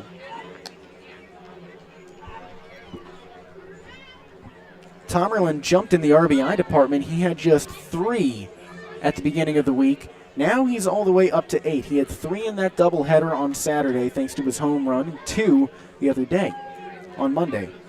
2-2 pitch on the way. Curveball sneaks up high for ball 3. And Tomerlin has been creating on the base paths as well. In that loss to the Bucks, that really tight game, he produced for the Miners. There was a slow passed ball that snuck maybe a foot behind the catcher, and he broke home from third and scored. Such a weapon on the base path for this team. Full count, 2 away, 5-run lead for Matsu in the bottom of the 5th. Santaceros deals. Fastball low and inside, called strike 3. Tomerlin started off to first base, but he's brought back. Matsu does its damage, though. On to the 6th inning. Brandon Downer chugs back onto the mound, hopping to the hill. He'll be back on the bump. We'll be back in just a moment. A 5-run lead for the home squad. 0.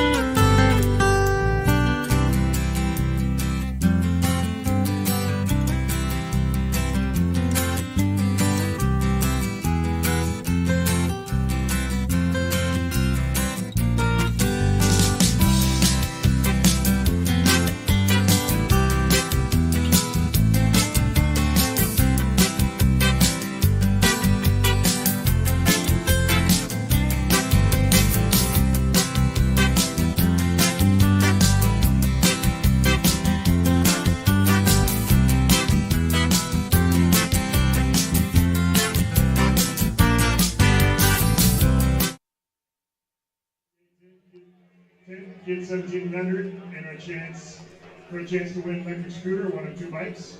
The Miners' bats showed off in style with a 4-run bottom of the 5th inning, but we're back for the top of the 6th. 6-1, the Miners lead, taking the defense. Alongside Austin Barach, I'm Jesse Cook. It's the top of the order for the Glacier Pilots. Brandon Downer on for his 6th inning of work, now starting his 3rd time through the order. Righty-lefty matchup with Con Taguchi, the DH. First pitch. He swings and pops it up behind third base and foul ground. Hannes charges back towards the Anchorage bullpen, looks up and makes the grab over his shoulder. Another first pitch swing for the Glacier Pilots. Hannes lurches over his right shoulder for the grab.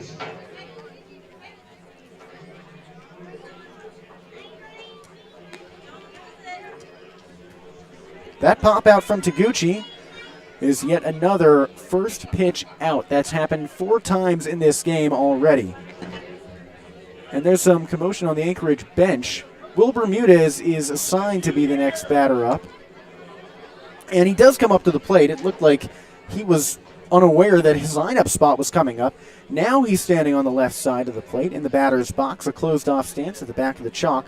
Downer into the windup. His first pitch is a fastball at the belt for strike 1. Bermudez took a long time to get his batting gloves and helmet ready.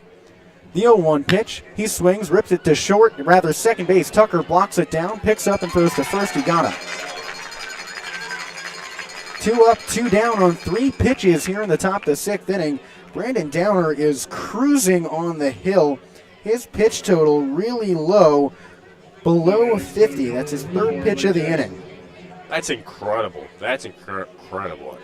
You think he can really get some more innings here and give this bullpen even more of a rest. Here comes Blake Jackson hitting from the left side. And actually, that was the 54th pitch for Downer. He winds and fires. Backdoor curveball kicks the lower outside corner of the zone for strike 1. Yeah, Downer has only had 1 inning above 10 pitches.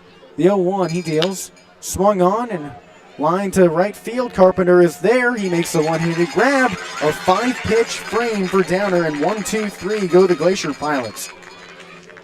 We move on to the bottom of the 6th inning.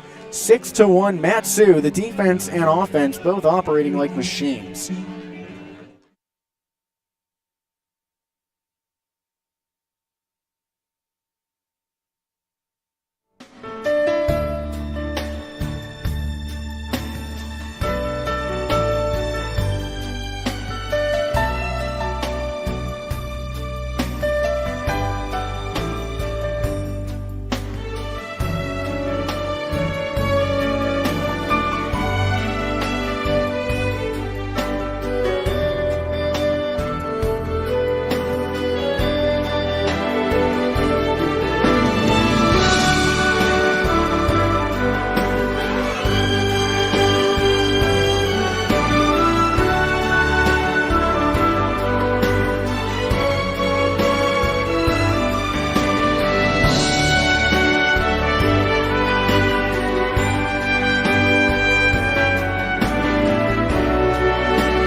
We bring some changes to you at the start of the bottom of the 6th inning.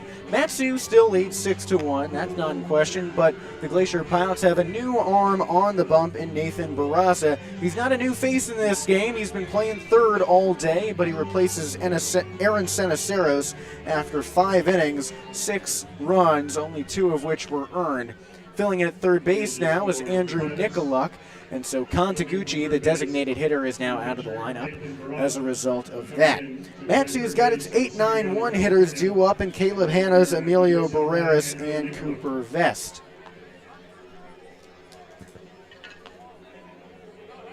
Leading off the 6th inning for your Miners. Barraza, a right-handed pitcher.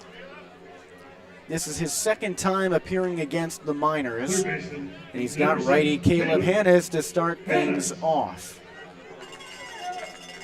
Into the windup goes Barraza, his first pitch. Fastball low and away, called a ball. Hannes is 1 for 2. He had that RBI double last time up that gave the Miners the lead. The 2-0 pitch, fastball swung on high and inside and popped over the backstop and foul ground. 2-1 count. This season, Barraza has just a 150 earned run average, 1-0 in his 2 appearances. Hannes unstraps both blue batting gloves and comes back into the box. Barraza sways and deals. Slow changeup, low and away, a strike. Barraza has had a decision in every single outing, either a win or a save. Of course, again, it's only 2 appearances. 2-2 the count. He kicks and fires. Hannes swings, pops it up behind first base, shallow outfield grass. Second baseman Bermudez looks over his shoulder and makes the glove. Makes the grab. Your shortstop, number 1. 1 away on the pop out behind second base, and that brings up Emilio Barreras. The Matsu shortstop is 0 for 1 thus far. He recorded a sacrifice fly to right field in the 2nd inning to tie the game at 1 apiece, though. Righty-lefty matchup, first pitch. Fastball at the knees for a strike. Barraza last pitched on July 11th, just over 2 weeks ago. The 0-1 pitch. Barreras swings inside of the fastball and misses an 0-2 count. On the 11th, Barraza pitched against the Oilers and earned the win.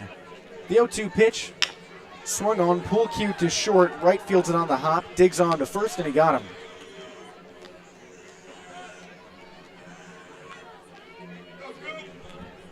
Two up, 2 down in the bottom of the 6th inning. 6-1 the Miners lead with the top of the order coming up. 2 away, bases empty. Best has been productive thus far. He's 1 for 2. He singled to lead off the 5th and scored Matsu's 3rd run after Joey Wright missed a ground ball at short. Righty on the bump, lefty at the dish. Barraza with the glove at his waist, sways and fires. Best swings and tails it to the backstop off the inside part of the bat. 0-1 count.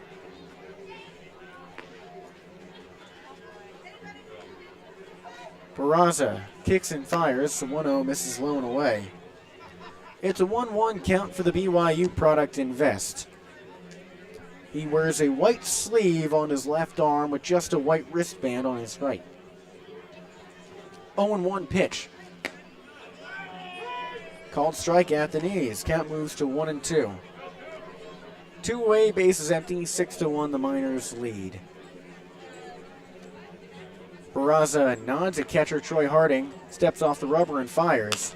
Hanging curveball popped up behind third base. Nicoluk with plenty of room looks up and makes a two-handed grab. 1-2-3 go the Miners, but they still lead 6-1 as we move on to the 7th inning of play. Anchorage has got the heart of its order due up in the 4-5-6 hitters, Troy Harding, Andrew Lamb, and Garrison Berkeley. There's 2 hits between that trio. We'll be back in just a moment. The Miners up by 5.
The beautiful tunes of Rocket Man. We welcome you back to Hermon Brothers Field in Palmer, Alaska. To my left is Jesse Cook. I'm Austin Barach. Brandon Downer still on the mound for Tyler Brunn's squad, entering his 7th inning of work, his longest outing of the season, dealing with 4-5-6. First pitch to Harding, the righty, is swung over us for strike 1.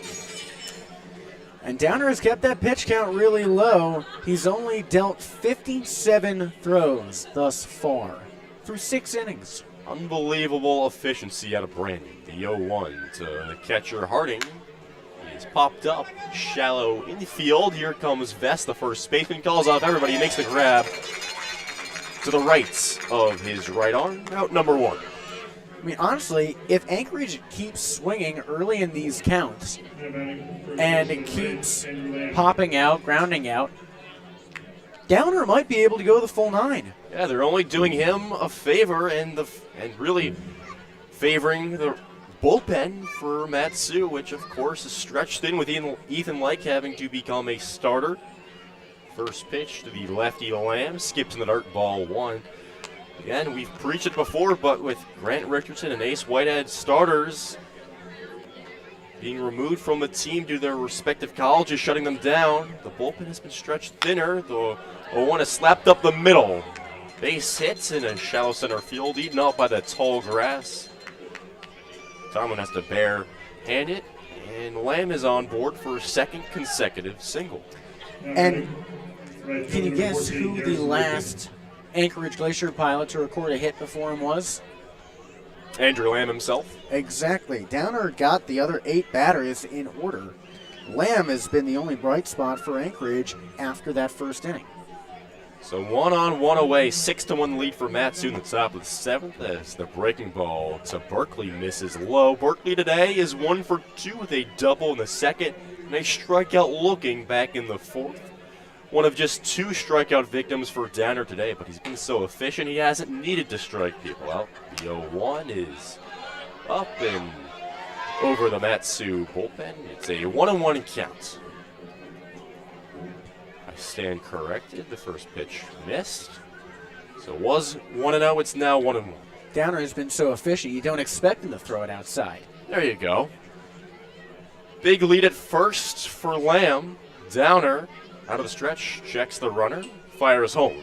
Fastball, swing and a miss in the dirt. 1-2 strikes to Berkeley. Berkeley, we mentioned he transferred to UT Arlington after spending a couple seasons with TCU. He medical redshirted his freshman campaign after an injury sidelined him in March of that year. Then he batted just 189 as a sophomore in 27 games as he spins a ground ball to third base for one. The play to first base cannot be scooped by Vest, but they got the lead runner on the play from 5-4. 2 gone in the top of the 7th. So that was pitch number 74 for Downer. Only 13 of his throws have missed the zone. He's only thrown 13 balls in 74 pitches. That is remarkable, remarkable stuff. First pitch to the lefty. Stinson is called a strike in the outside corner. Stinson has flied out to Tomerlin in center both times up today in the 2nd and the 5th. Pilots have a man on in Berkeley. Small lead for him at first base. He kept on by Vest. The pitch is low in. Ball 1 in the dirt. Stopped by Lancia between his legs. That's the 14th ball dealt by Downer in 76 pitches. That means fewer than a fifth of his pitches have missed. The 6'5" righty gets Stinson to pop up down the right field line. Carpenter charging towards the line. Can he make the play in foul territory? Yes, he can. On the run, he makes the play. And Downer has gone through the 7th inning. We head towards the bottom half of the 7th with the hometown Matsu Miners up 6-1 with the top of the order actually 2, 3, 4 due up in for Garlancy and Carpenter. We'll be right back.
The Miners lead the Glacier Pilots as we enter the bottom of the 7th inning, 6-1 with 2, 3, 4 due up, and Alex Vergara, Steven Lancia, and Caden Carpenter alongside Jesse Cook. I'm Austin Baird. Nathan Barraza, the third baseman turned pitcher, back on the rubber for the Pilots. He toes the rubber, winds and deals. First pitch, dips low and away, ball 1. Barraza pitching from the windup on the far right side of the bump. Tossing towards the righty Vergara, who is 1 for 3 today, and he spins that one to the backstop. 1 ball and 1 strike to Alex.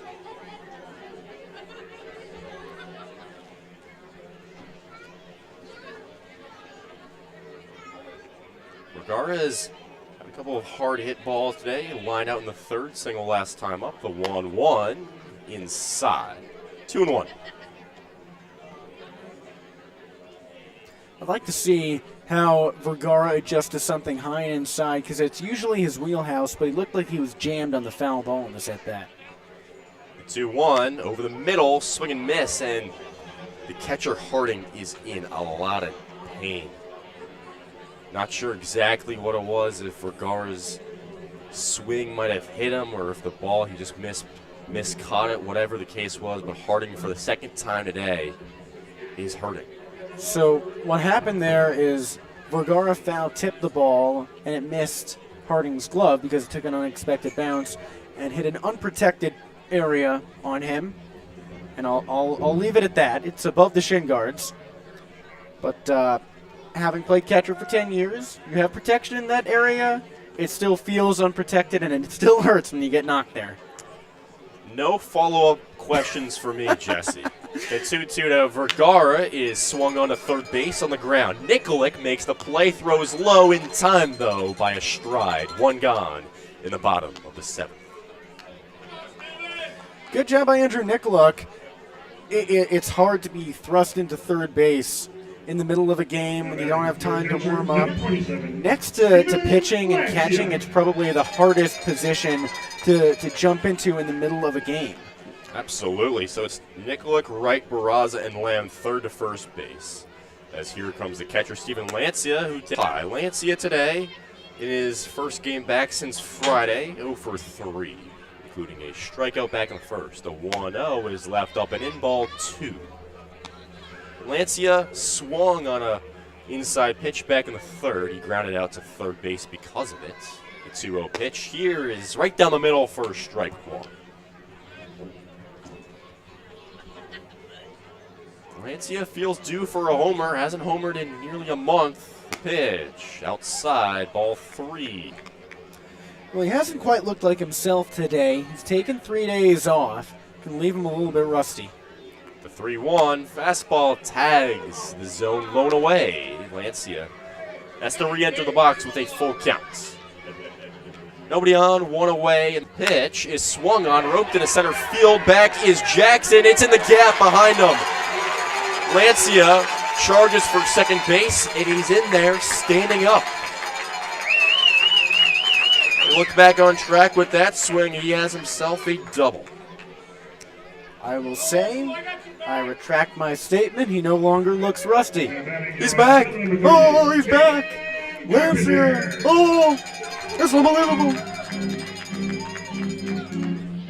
Here comes Caden Carpenter, unbelievably for him. He's fanned twice his last 2 plate appearances. Hasn't always agreed with the calls with the home plate umpire. But he's got a runner in scoring position with his team up by 5 runs. The pitch drifts low outside, ball 1. And Austin, you'll notice that there's very little action in the Matsu bullpen. I find it likely that Downer will be on the hill for the 8th. A Matsu pitcher has not tossed a complete 9 innings this season.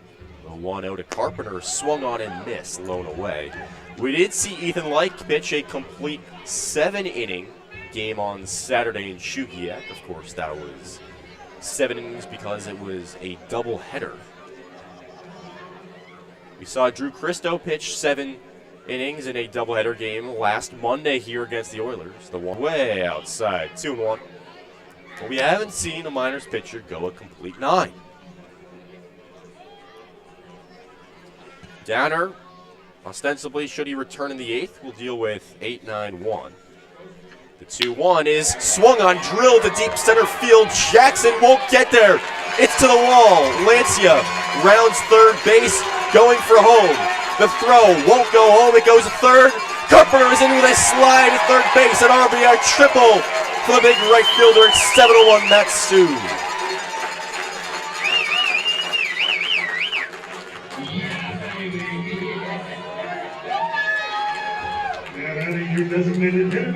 So that is 5 triples for Matsu in the last 4 games. That is a tremendous, tremendous stat. And here comes Maddox Haley, who had that 3-run shot back in the 5th off of the starter, Aaron Cenaceros. That home run now has tied Matsu for the league high with 14 with the Anchorage Bucks. The infield is in right here, 7-1 game. First pitch to Maddox is blown away. So the Bucks and the Miners tied at 14 long balls this year. Those two teams will play in Anchorage both tomorrow and Friday. Carpenter 90 feet away, 7-1 lead for Matsu. The pitch is roped up the middle. Past Joey right to shortstop. Carpenter jogs home. And Maddox Haley has himself his 4th RBI of the afternoon. It's 8-1 Miner. Hey, if you can play like this, I mean, why not get injured every week if you're Maddox? It seems to work for him. Oh, boy. Oh, boy, oh, boy, oh, boy. 8 runs have now crossed home plate for the Miners. They had 1 in the 4th, 4 in the 5th, and now 2 already in the 7th. Still actually 1 out here in the 7th as Nolan Tucker, the lefty, takes a strike down the middle.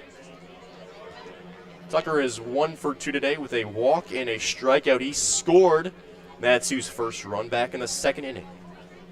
The 0-1 is popped up. Left side. Nikolak runs out of room. It's an 0-2 count. Tucker has a really unique swing on pitches low and inside. He can really turn on fastballs, but once the count starts to head against him, he moves his hands forward and sort of twists his hips earlier than his hands come through. The 0-2 is laced foul. Hits hips first and then hands in their swing, but Tucker keeps himself consistent. The 0-2 is popped up behind home plate. Harding charges back. States. So would you say that Nolan Tucker's hips don't lie? Put you on the spot. Sorry. Man. Oh, you're killing me, Austin. You're killing me, Smalls. You're killing me. No, his hips don't lie. Always good when you get Jesse Cook to crack up in the broadcast booth. The 0-2 called strike 3 on the outside corner. Tucker cannot believe it. He's down with his 2nd backwards K of the day. 2 away in the bottom of the 7th. Now batting, your center fielder number 14, Sebastian Tomberlin. Here comes Seabass, the lefty out of Central Arizona Community College. Has worked 2 walks today, nearly had a 3rd, but was rung up in a 3-2 count back in the 5th. Barraza's pitch. The righty deals a strike on the latter half of the plate.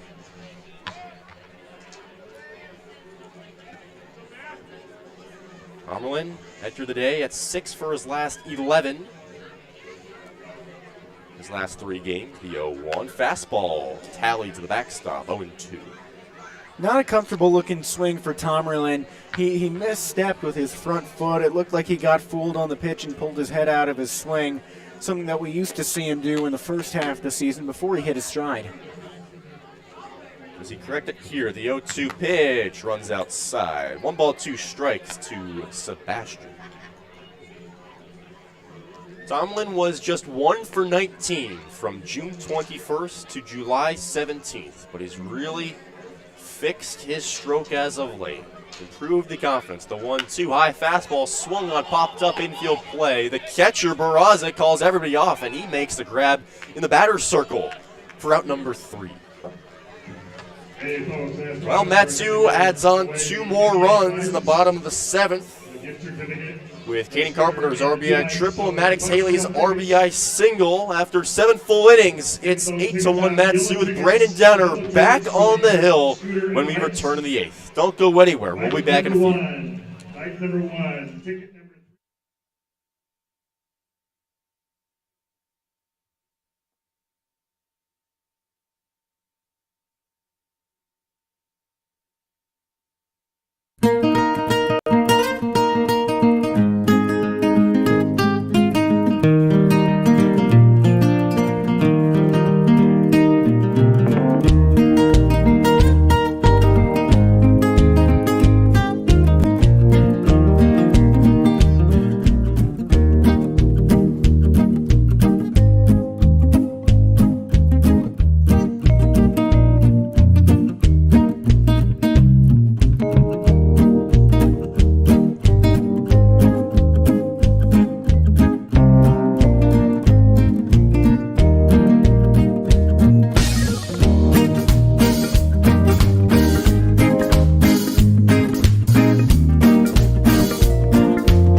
starting pitcher, Brandon Downer, still pitching here as we begin the 8th inning. Alongside Jesse Cook, I'm Austin Barach, and Downer's got an 8-1 lead behind him. About to deal with the right-handed batter, Nathan Barraza, who is 0 for 2 today. He swings first pitch, soft dribbler, third baseman. Hannes does not make the play. It scooped below his glove, and Barraza's on with an infield hit. Tough play for Hannes to make. It is an infield hit because he was moving across his body to try and pick that out of the tall grass. Here comes the 9-hitter, Joey Wright, 0 for 2 today. He shows bunt pulls back. Pitch taken high. He's 0 for 2. Both of those putouts have been groundouts to Nolan Tucker at second base. And Tucker and Barrers, the middle infielders, playing towards the middle with the runner at first base. The pitch inside called a strike. 1-1 the count. There is some action in the Matsu bullpen. Closer Will Rizzo has begun stretching with the weighted practice balls. The 1-1 popped up. Can Vest get there, or Lancia? They run out of real estate, and it sails into the third row of the bleachers. Moving back to Rizzo. That's not a definite guarantee that he'll enter the game at any point. He was stretching that way earlier. This might just be a bullpen session for him. The plan was that he might be available for the 9th inning. He did pitch into the 5th inning on Saturday in Chugiak as the starter. Downers 1-2. The righty misses low in the dirt. 2-2 the count. Of course, if Downer can go a full 9 innings and spare a couple arms, that will really prove helpful. He's allowed just 5 hits. And that's the foul ball. I was going to say it was the 6th, but Wright's blast on the left field line was inches to the left of the third base line. No play possible for third baseman Caleb Hannes. The count remains 2-2. Yeah, that would have been a tough call. I thought it might have been right on the chalk. The home plate umpire's looking right down that line, and he called it off.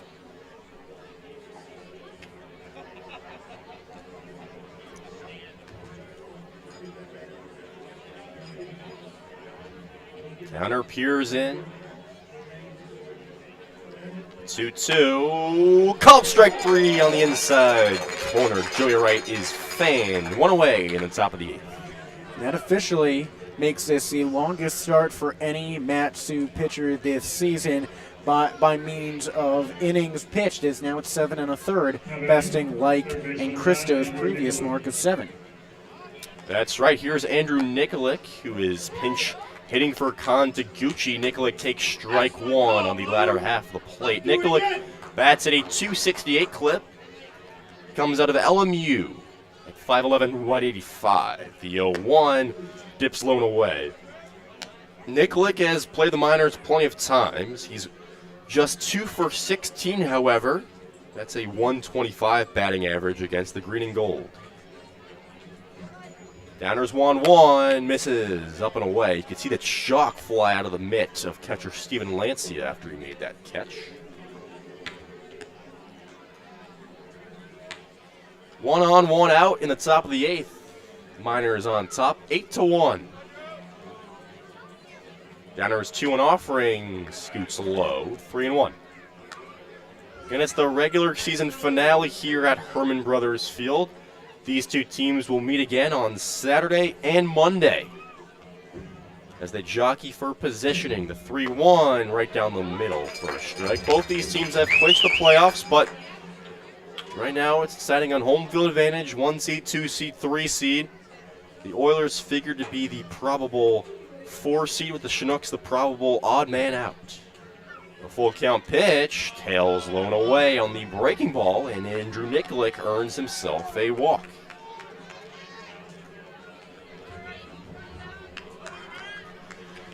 This prompts a mound visit, which for that final spot in the playoffs, that 4 seed, so they are desperate for wins. First pitch to Bermudez is bounced to second base. Tucker flips to second for 1 out. Barreras doesn't make the throw to first because Bermudez was already at the base. And there are runners at the corners with 2 outs. Good restraint by Emilio to not throw the ball, or because if you're unsure about where you're putting it and you still let loose, you could really go wide and cost your team. So here's Blake Jackson, who entered today with a league-high 396 batting average. He rolls one over to Tucker once again and eats him up. Took a bad hop, bounced behind him, and a run scores. Joey Wright scampers home. Rather, that's Barraza from third base, and the lead is cut to 8-2. Catcher number 3, Troy Harding.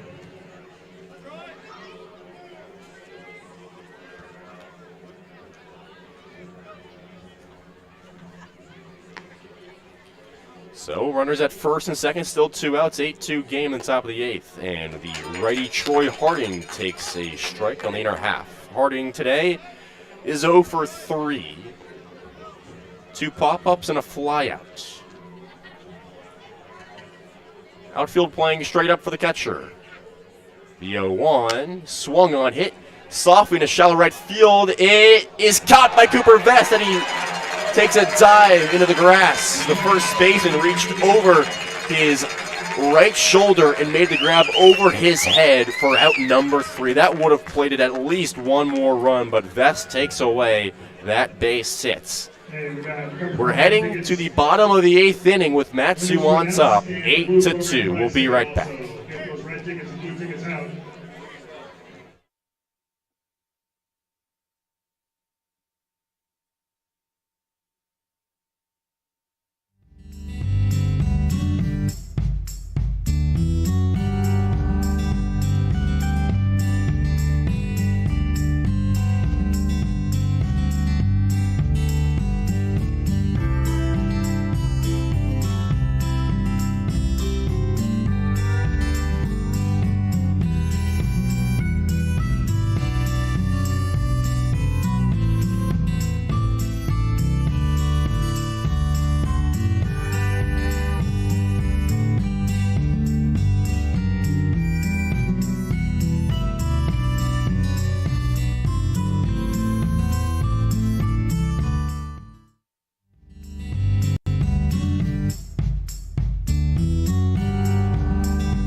We've reached the bottom of the 8th inning.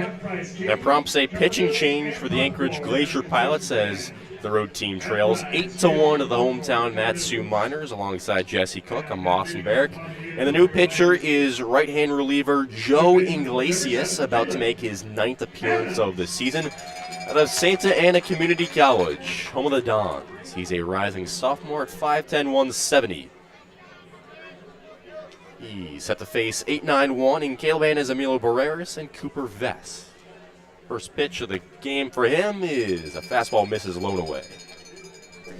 Iglesias has really struggled against Matsoon. His 2 outings against the Miners, he allowed 3 runs in both games, or 4 runs across 2 games. The 1-0 is swung on, popped up in a right center field. Incoming is Berkeley. He makes the grab over his left shoulder for the first out at the bottom of the 8th. I think something that makes Iglesias hittable is how far he kicks back his right hand when going through the first part of his motion, winding up, because both righty and lefty hitters can see the ball behind his head. You're right. And it shows off the pitch. It is an accentuated delivery. First pitch to Barreras is framed at the bottom of the zone for a strike. The reliever out of San Diego, California, has a 5.65 ERA. He's 1-3 on the year in 14 1/3 innings. The 0-1 to Emilio is a big bouncer to first base. Caught on by Lamb, and he tags the bag for out number 2. Now batting your first baseman. number So 17. Millie is now 0 for 3 on the day. Does have that sac fly RBI back in the second. And here comes Cooper Vest for his 5th plate appearance of the day. He's 1 for 3 with a hit by pitch, a single, and a run. He popped out his last time up back in the 5th to the third baseman in foul territory. Nobody on, 2 away in the bottom of the 8th. Matsu up 8-2. First pitch is hammered on the left field line. Does it say fair? No, it doesn't. It tails to the Anchorage bullpen. Another hard hit, but foul ball from the left-hand hitting Cooper Vest.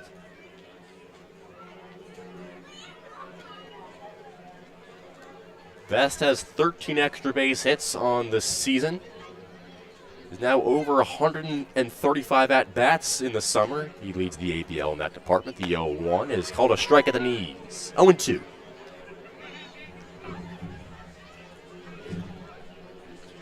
Will Rizzo is stirring along that Matsu bullpen with his glove on, so it figures that he will appear for the 9th inning. The 0-2 to Vest, low and inside, ball 1. 1 ball, 2 strikes to Cooper. Vest is now the leadoff hitter for 4th consecutive game. It began this season with Barreras, then it was Carpenter, then it was Tucker, now it's Vest. The 1-2, fastball runs away. 2-2.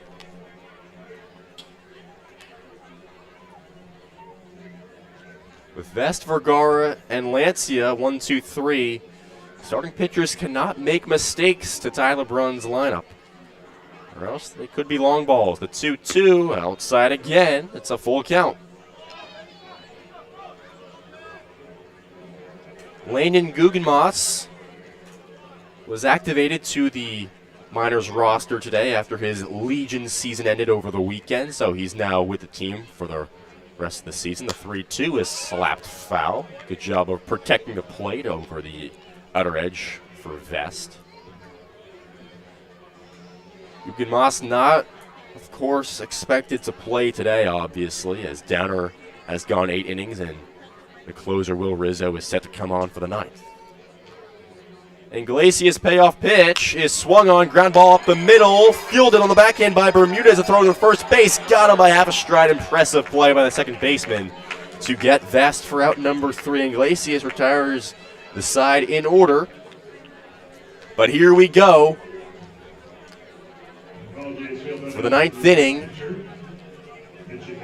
Rizzo stays in the bullpen, and Brandon Downer walks out of the dugout in line for a complete game. We'll have the top of the 9th when we return in just a few moments. 5, 6, 7 due up for Anchorage. The winner will take home.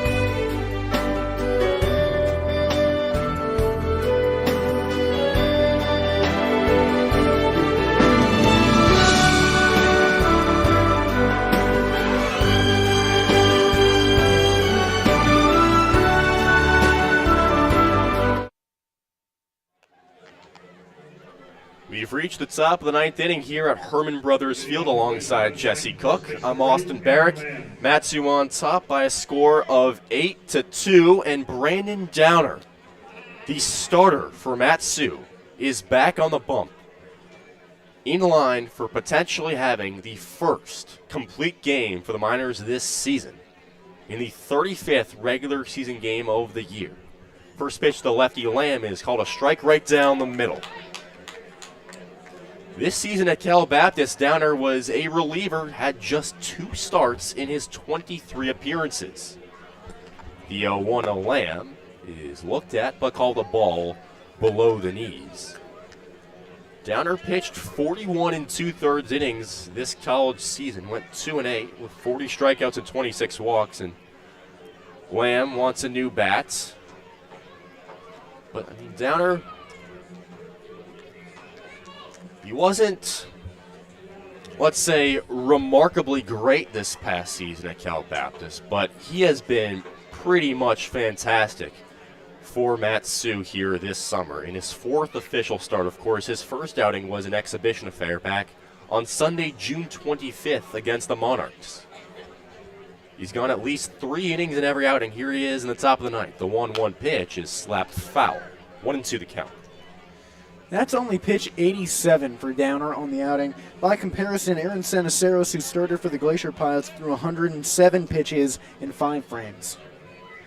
Downer with the glove over the mitt. Out of the windup, he deals the 1-2 is foul along the first base line. I mean, Downer has really done well at staying low in counts, and the Glacier Pilots have been aggressive, which bodes well if Downer pitches on Saturday or Monday. Nobody on, nobody out. 8-2, Matsu the lead, top of the ninth. The pitch, curveball, misses outside, evens up the count. 2 balls, 2 strikes. Lamb today, a single twice, 2 of just 5 hits for the Glacier Pilots off of Downer. The 2-2 is popped up left field side. Vergara ranges back, and he lines it up and makes the grab over his left shoulder for the first out of the top of the ninth. A win in this game would be really momentous for Matt Sue, not only because it puts him back in first place, but because the first and only 3 wins they've gotten against the Glacier Pilots thus far have all been by way of the comeback. Crazy games. They haven't controlled something for most of the contest. Righty-righty matchup with Berkeley, and that stings the outside corner. Strike 1, Berkeley today. Doubled, struck out, and hit to a fielder's choice, 1 for 3. The 0-1 misses blown away. I mean, Downer today has just been spectacular. You mentioned the high strike rate. Many strikes, pounding the zone. A lot of pop-ups, lots of ground balls. That one misses outside, 2-1. He's thrown 93 pitches, only 16 have been balls. 2-1 is swung on and called a strike by the home plate umpire, or he says that rather Berkeley went around, so it's 2-2. Downer began the day with the best ERA on the team at a 1.39 clip. The pitch is back of the middle on a ground ball to center field.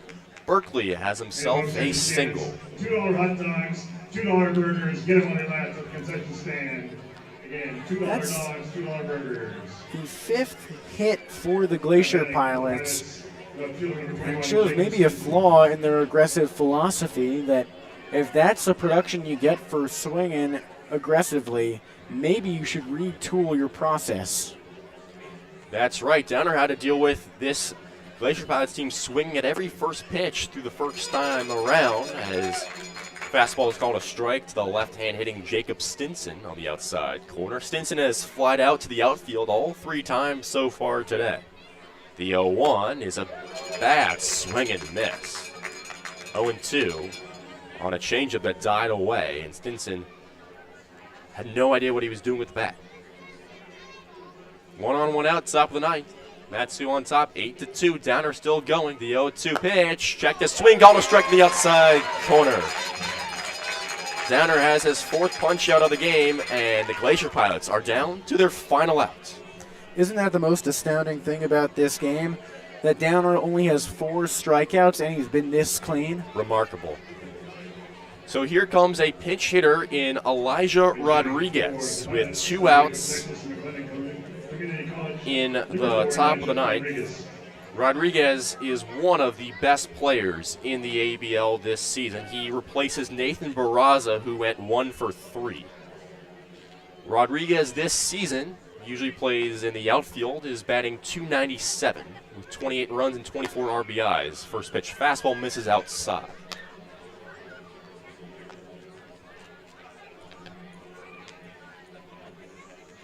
Low crouch for Rodriguez, and that's a strike catching the outside corner. Rodriguez has 15 steals, but that seems pretty moot right now with him at the dish in a 6-run game. The 1-1 is called a strike in the outside corner again, and the Pilots are down to their final strike. Downer has been so good today. Can he go the complete 9? The 1-2, fastball whistle down the left field line, ricocheting off of the garage. Here we go again. 1 ball, 2 strikes, 2 outs in the top of the 9th. Downer out of the stretch. The pitch, fastball, hit to third. Hannes has it, throws on a first base in plenty of time. And Brandon Downer has the first 9-inning complete game for the Mat-Su Miners this season. The green and gold take it by a score of 8-2. Leapfrog the Pilots for first place in the ABL. What a sensational win today here in the last home game of the regular season at Hermon Brothers Field. Downer was just about as good as you could ask him to be. It's unusual when you look at a pitcher and see only 4 strikeouts and think of that as a good game. But 1 earned run. He only gave up 6 hits throughout the game. And that percentage of strikes being so high really elevated him. Just a remarkable outing for Brandon Downer. 9 innings, 6 hits, 0 runs, 4 strikeouts. And as we count up the walk total, I can't believe it's that much. 1. Wow. 1 walk. I mean, Downer threw 102 pitches. 18 of them were balls. That means about 17.5% of his pitches, 17.5% of Downer's pitches found the zone. That's how efficient he was. And if they didn't find the zone, they were hittable pitches. What a performance today for Brandon Downer. Not to be overshadowed, by the way, Maddox Haley went yard for the first time for him this season, tying up the Bucks for the team with 14 dingers. He had 4 RBIs as the designated hitter. He had himself a 2-for-4 day. Carpenter had an RBI triple. Tomlin had 2 walks and 2 runs. Tucker scored once. Vergara had a single and a run. Vest had a single and a run. Lancia had a double and 2 runs. And it was just a really, really happy day here at Hermon Brothers Field. And Brandon Downer now sweeping off the mound that he threw 9 innings on today. Yeah, talk about a metaphor. Downer cleaning up the rubber. Well, he certainly cleaned his way through that Glacier Pilots lineup. And that makes the next 4 games all the more important for Mat-Su, standing in first place. So with 2 against the Bucks, the game 1 is such a confidence builder. Anchorage now sits, or the Bucks sit half a game behind the Miners, or really a full game behind Mat-Su, beg your pardon. A half game behind the Glacier Pilots, who sit a half game behind the Miners. First place is separated by just a game. 4 games to go for Mat-Su, 2 against each team. Whoever wins tomorrow between the Miners and the Bucks out at Mulcahy Stadium in Anchorage, I think has the upper hand the rest of the way, because they've got a very confidence-building win at the front leg of the regular season finale. Absolutely. The Miners now 20-15 on the year. The Glacier Pilots at 19-15, and the Bucks at 20-16. They were off today. But absolutely, Jesse, this sets up for more madness down the stretch. If the Miners had lost today, they would have moved 1.5 back at the Glacier Pilots. And the Pilots, if they had won today again, would have moved to 5-3 in the season series, would have at least clinched a tie in that season series with 10 games played per rivalry. But now this series is tied at 4-4. The Miners versus the Bucks, that series is tied 4-4.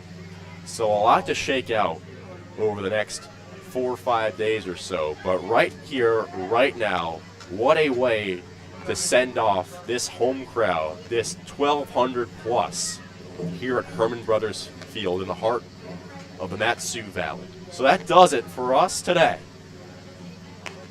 With Jesse Cook, I'm Austin Barach. We were so happy to present you an 8-2 win for the home team. We'll talk to you tomorrow at Mulcahy Stadium in Anchorage. Enjoy the rest of your day.